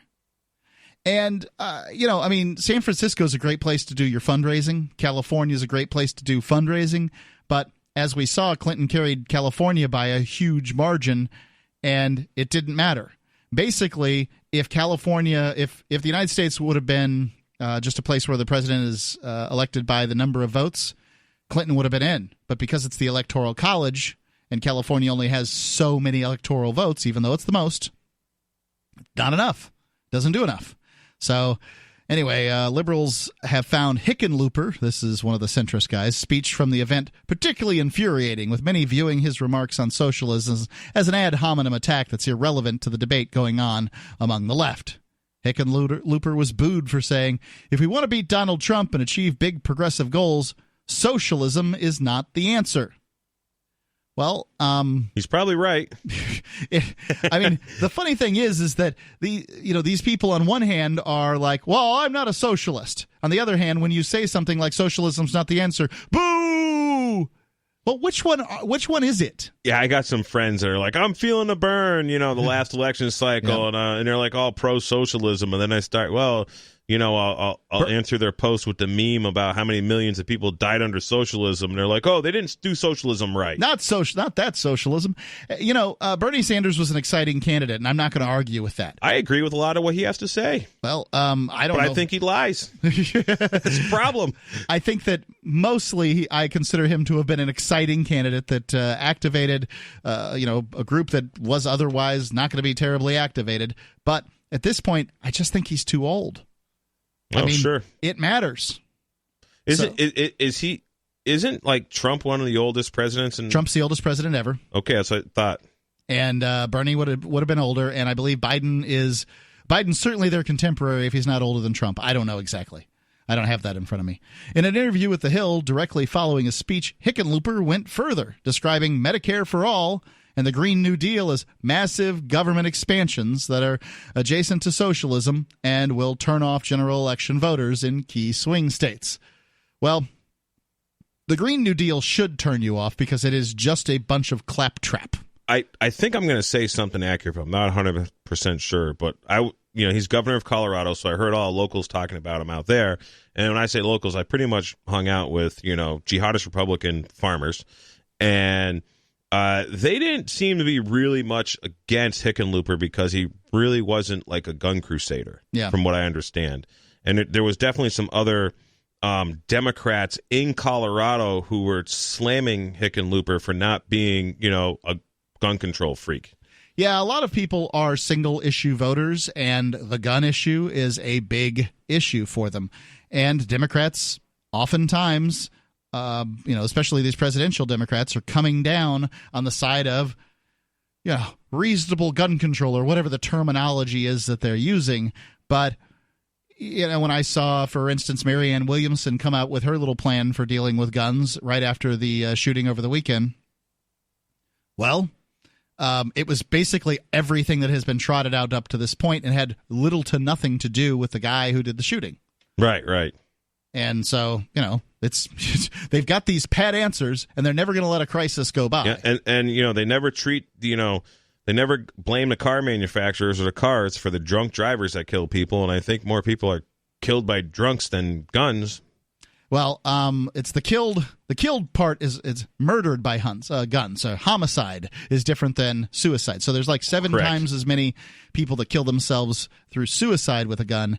And are you really going to stop them? Are they going to, if they want to commit suicide, can't they find other ways to do it that are relatively easy? Guns pretty quick and easy. Yep. And I said that kind of wrong. Cars have killed more people in the United States, or maybe even around the world, than guns. But nobody's, going after them for it. Maybe Sarah from Albuquerque. Yeah, probably. Let's go to the phones. Got David calling in from New Mexico. David, you're on Free Talk Live. Hey. So continuing on to try to paint the picture so you can understand my point, let's say the analogy you see there written down, let's say our government wrongfully arrests your son when he's an adult. Okay. And some cops fabricate some evidence, and some jailers beat him up, and add in whatever else you want. Sounds like business as usual. Yeah, so that he's got a clear case. It's really easy to see. And do you agree or disagree with somebody wronged like that, damaged like that by their government, like your son? If that happened to him, should he rightfully be able to sue the government if he can make a case and get a jury to keep a case open in court and get it to trial and take it through trial and have a jury side with him unanimously and award him $27.8 million? Is that something that you're okay with, or are you going to tell your son you shouldn't do that? I would tell him that I'm okay with that, and I would tell him it's fine. And okay. I would answer it a little differently. First off, it's probably not government that does this. Probably what actually, causes the people that cause this crime work for a charity calling itself that is a municipal corporation calling itself a governmental agency. And I've brought this up several times. The Supreme Judicial Court in Massachusetts has said that the state police are not part of the government and are not bound by the Constitution. and this is a court case is a couple years old. ACLU. If you Google ACLU, Massachusetts Supreme Judicial Court, and attorney Jack Collins, you will find this, where the Supreme Court ruled that the state police do not have to answer public records requests because they are charitable, made up of charitable organizations. Stunning. It is stunning. And so just to throw that in there, a lot of people sue these entities incorrectly, and this is why they lose. But I hope that individual gets awarded all that money, if he's been damaged. Right. Okay. So we've got you to agree so far. So far, yes. You're not disagreeing with me. And the next, I'm doing wildlife control as I'm talking to you here. David, I'm going to have to ask you to call back, later and have this discussion because we're running up against the segment here. I appreciate it. The number's 855. I'm giving out the number here. Actually, what I want to say is check out freedomsphoenix.com. It's a liberty-oriented news aggregation site. It's where I get a lot of my show prep that I do here on Free Talk Live. And if you want to get news that's liberty-oriented, freedoms with an S, phoenix.com is a great place to do it. It's freedoms with an S, phoenix.com.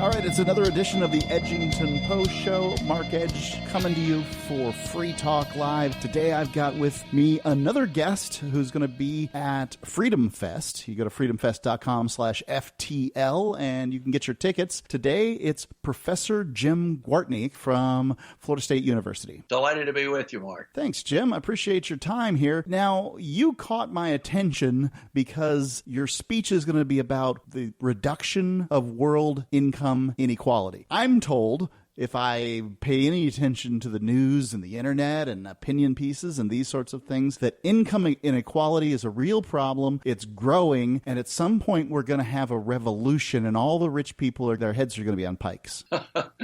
Well, that seems to be kind of the media narrative.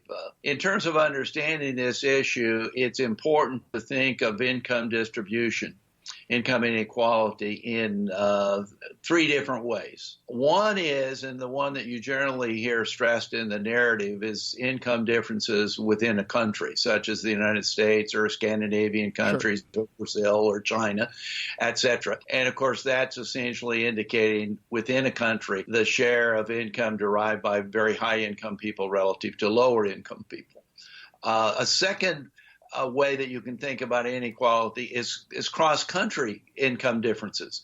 Countries that have very high incomes relative to the middle-income countries, relative to the lower-income countries. So this cross-country income differences.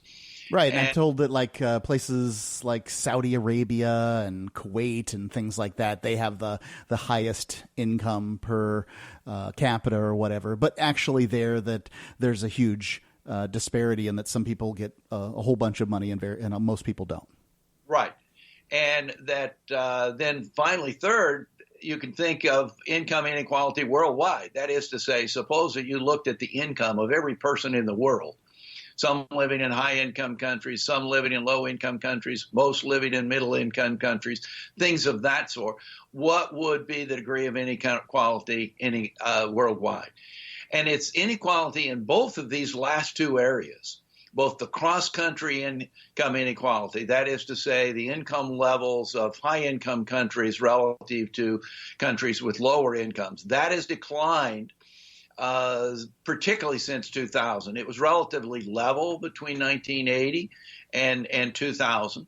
And an increase basically from the time of the Industrial Revolution, say from 1800 up through 1980, decade after decade, that you had an increase in income inequality till about 1980. And then since 1980, it kind of leveled off for a couple decades, and then you've had a rather substantial reduction in income inequality. And the last measure of income inequality, that worldwide income inequality, has also decreased quite sharply over the last, since 2000, and really began declining about 1980.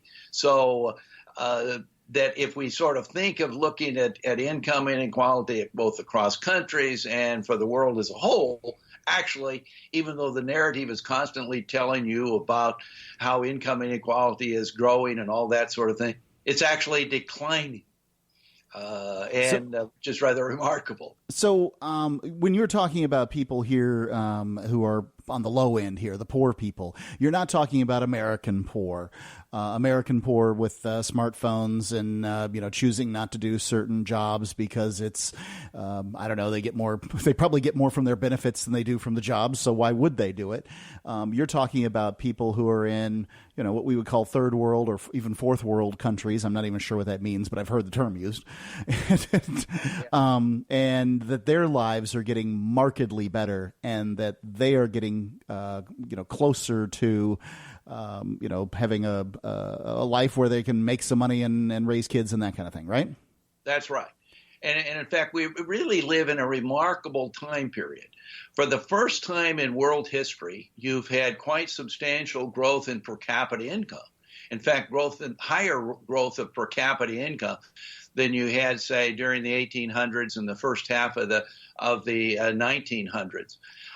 So we've had substantial growth, but the most rapid growth is taking place among countries that were poor at the beginning of that period. So you increasingly have lower income countries that their income is growing more rapidly, and as a result, you're reducing both the cross-country income inequality and the worldwide income inequality. So it's just a remarkable period that we live in. Can you tell me why it's happening? This would be, if you want to replicate something, you have to know what you're replicating. So do you have any clue what is occurring that's causing poor people to do so much better than they were a decade, 2 decades, 3, 4, 5 decades ago? Yes, absolutely. The primary driving force is a sharp reduction of what we refer to as the transportation communication revolution. Okay. And what that involves is there has been a very sharp reduction in transportation costs, both in terms of transportation of people as well as transportation of goods, and a sharp reduction in communication costs. And sort of think of what was involved in communicating across long distances and from country to country even a few years ago. I lived in Prague, Czech Republic in 1993-94. And there was, in terms of the internet and kind of keeping up with what's going down around home, that was not easy. Secondly, if you were going to make phone calls, they were expensive. The audio connections were not good. But today, and all that's changed, that today, in fact, they've changed in such a way that as a result through Skype and other kinds of communication devices and the internet, that a lot of things that were very costly and made communications inaccessible just 2 or 3 decades ago are economical today. So what has happened in contrast, and this transportation communications revolution, in contrast with the Industrial Revolution. Now, the Industrial Revolution we think of as, wow, in our civics class, we're talking about how that changed the world and that sort of thing. And it did, but only for a relatively small portion of the world, right. Only about 12 to 15% of the population. And so between 1800 and 1950, the United States, United Kingdom, of course, a little bit later, Japan, what we think of as the West, that incomes began increasing for the first time in world history, and that, as I mentioned earlier, that decade after decade, those countries became richer and worldwide income inequality increased, and that continued to happen up until around 1980. But along about 1970, you had this other revolution that has changed our lives as much as the Industrial Revolution, that has resulted in us experiencing more gains from international trade, more gains from essentially entrepreneurial kinds of ideas, introduction of new production processes and goods and services that we didn't even have access to. Well, what is this revolution that happened in the 70s? I presume it's not disco. No. But it's this reduction in transportation and communications cost has meant that a number of countries, people living in countries that were pretty accessible to the major markets of the world, say the European market, Japanese market, maybe we might think of centered in Tokyo, a North American market, maybe New York. They're a long ways away from those markets, and they were not integrated into the world market network. But this reduction in transportation and communication cost increased their integration into the world market network, and their income started growing very rapidly. Now, particularly if they had good institutions. I've been involved in the measurement of the economic freedom of the world project, where we measure the importance of economic institutions, their consistency with economic freedom. One could think of it as kind of identifying marketing, the degree that each country relies upon markets versus the political process. And so countries that became more economically free, they started growing quite early, less developed countries like Hong Kong and Singapore, which actually rank at the very top of that index of being the most economically free. Taiwan, South Korea, they started growing in the 60s and 70s. But this reduction in transportation and communication costs resulted in a lot of other countries beginning to grow more rapidly, that it became more feasible to produce in places outside of say, the major markets of the world, and that you found other countries in Asia, for example, that began to grow rapidly, and countries in some countries in Latin America. Dr. Jim Gwartney, can you hold, if you want to get the rest of this interview, go to archives.freetalklive.com. That's archives.freetalklive.com, and pull up the month of June and search for Gwartney, Gwartney, Gwartney, at archives.freetalklive.com.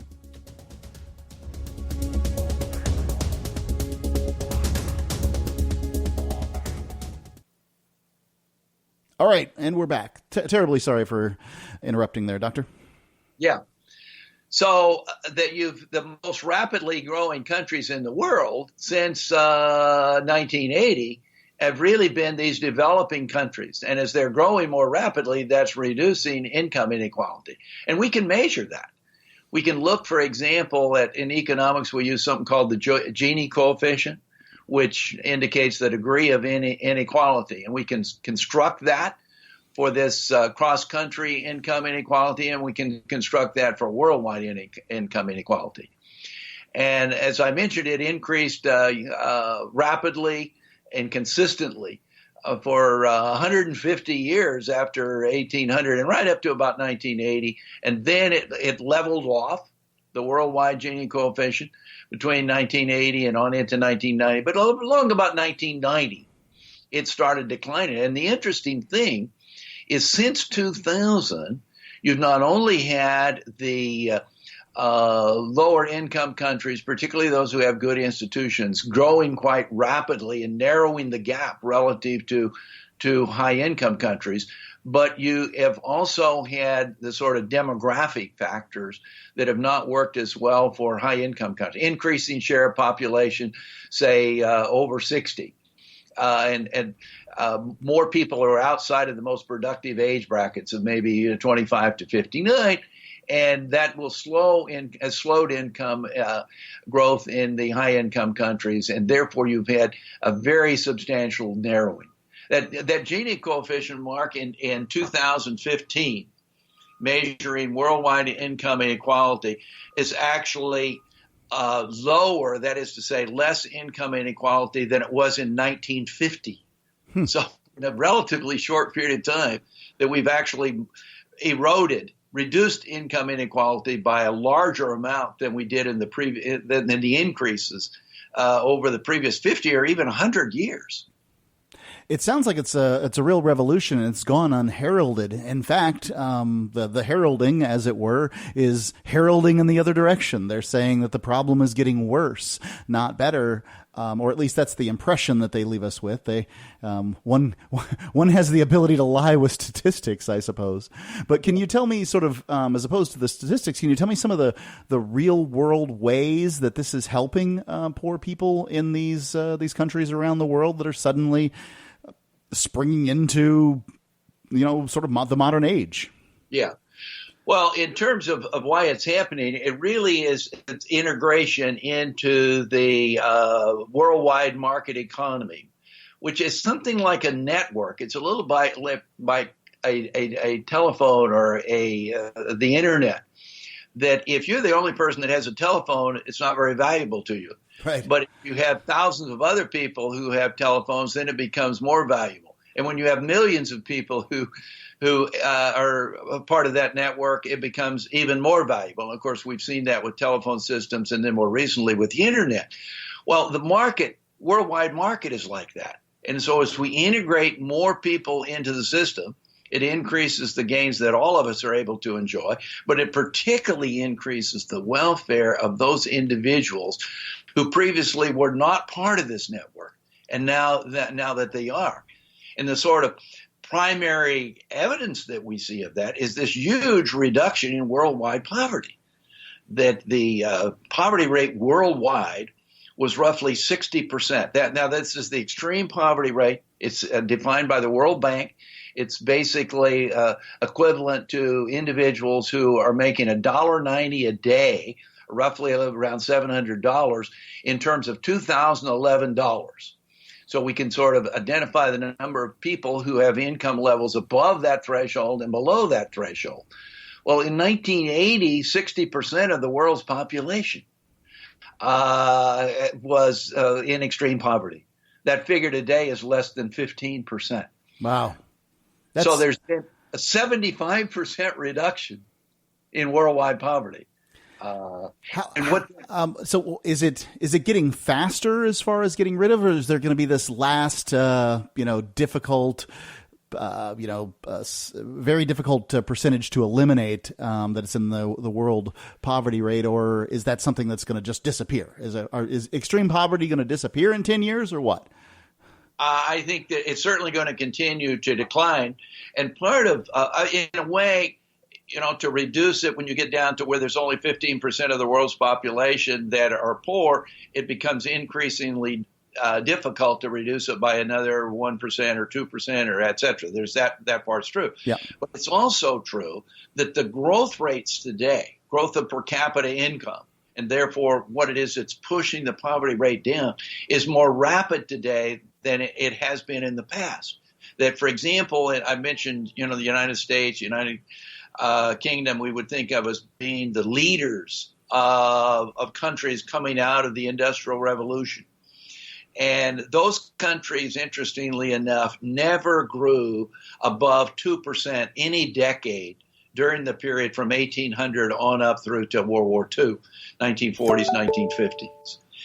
In contrast, today we have lots of countries. More than half of the developing countries are growing at a higher than 2% annual rate, and many of them, roughly around a third, are growing at 4% annual rates. So the world, I sometimes say, is in fast forward. Well, that's going to reduce that poverty rate more rapidly than what has historically been the case. And certainly it's going to reduce poverty more rapidly in these developing economies in the current era that we're in than was the case for what we think of as the West during the 1800s and on into the 1900s. Dr. Jim Gwartney, this is amazing news, and I presume you're going to be expounding on this a bit at Freedom Fest. Is that correct? Absolutely. Yeah. I'm looking forward. Freedom Fest is a great treat, and I expect even a lot of the people who attend Freedom Fest will be unaware of some of these trends that are going on, which I think are really quite encouraging in terms of human progress. Right, because this is the thing about the ideas of liberty, whether you want to call them free markets or whatever term you want to use, but free people really do make the world a better place. And in many cases, you'll have the narrative of those that wish to see more state intervention. They'll be like, well, this just doesn't work. This is, neo-feudalism or whatever the narrative is. And apparently the facts stand in their face. They really do, as well as theory. I mean, I like to think of basically a market economy as where people help each other in exchange for income. I tell my students, if you want to earn a lot of income, you better figure out how you can help people a lot. in a market economy. Now, of course, in a politicized economy, there might be more of this opportunity for cronyism and favoritism and things of that sort, which frankly is, I think, the kind of income distribution that people are most concerned about. It's not so much the measure of income inequality, but it's how did you earn it? And if you earned it fair and square, for example, I find somebody like Steve Jobs, who became a very wealthy person, but think of how he's positively impacted our lives. Most of us are not very worried about income inequality of somebody like Steve Jobs making a lot of money because he helped us a lot. Now, the cronyism and people who get ahead through government favoritism and things of that sort, that's another matter. You know, that now that you mention it, income inequality is something that I've kind of, I've used this example over time. I've railed against it a bit because to some extent, my life doesn't particularly matter if somebody is richer or poorer than I am. So let me run some, an idea past you and see what you have to say regarding it. Income inequality would be unimportant to the average American for this reason. So let's say we're in a law firm and I'm the lawyer. I'm a new partner or new associate lawyer, and I've got a paralegal who works for me. We both start at $100 an hour and $10 an hour. Mm-hmm. And then we do really great over the first year, and they double our pay. So I get paid $200 an hour, and they get paid $20 an hour. So everybody's just had their pay doubled, but the income inequality in our office has just doubled because now I'm making I went from making $90 an hour more to $180 an hour more, but the person who would have the complaint about that has just had their income doubled. Right. Well, that's absolutely right. And if you look at sort of if you only had those two parties involved, essentially a measure of income inequality would give the same answer. But one could also look at gaps between high-income countries and low-income countries and see whether those gaps are widening, which would be equivalent to your $100 versus 100,000 versus 10,000 in the first case, and then 200 versus 20 in the second case, which would show a widening gap. So we can actually look at those gap figures, and we now see that even since 2000, that those gap figures are also declining. Yeah, it makes me curious as to why it's happening, but it certainly flies in the face of the narrative that we're being fed. Dr. Jim Gwartney, I really appreciate your time here. It's freedomfest.com/FTL, and you can get your tickets to Freedom Fest. If you use FTL50, you get $50 off, so that's a pretty good deal.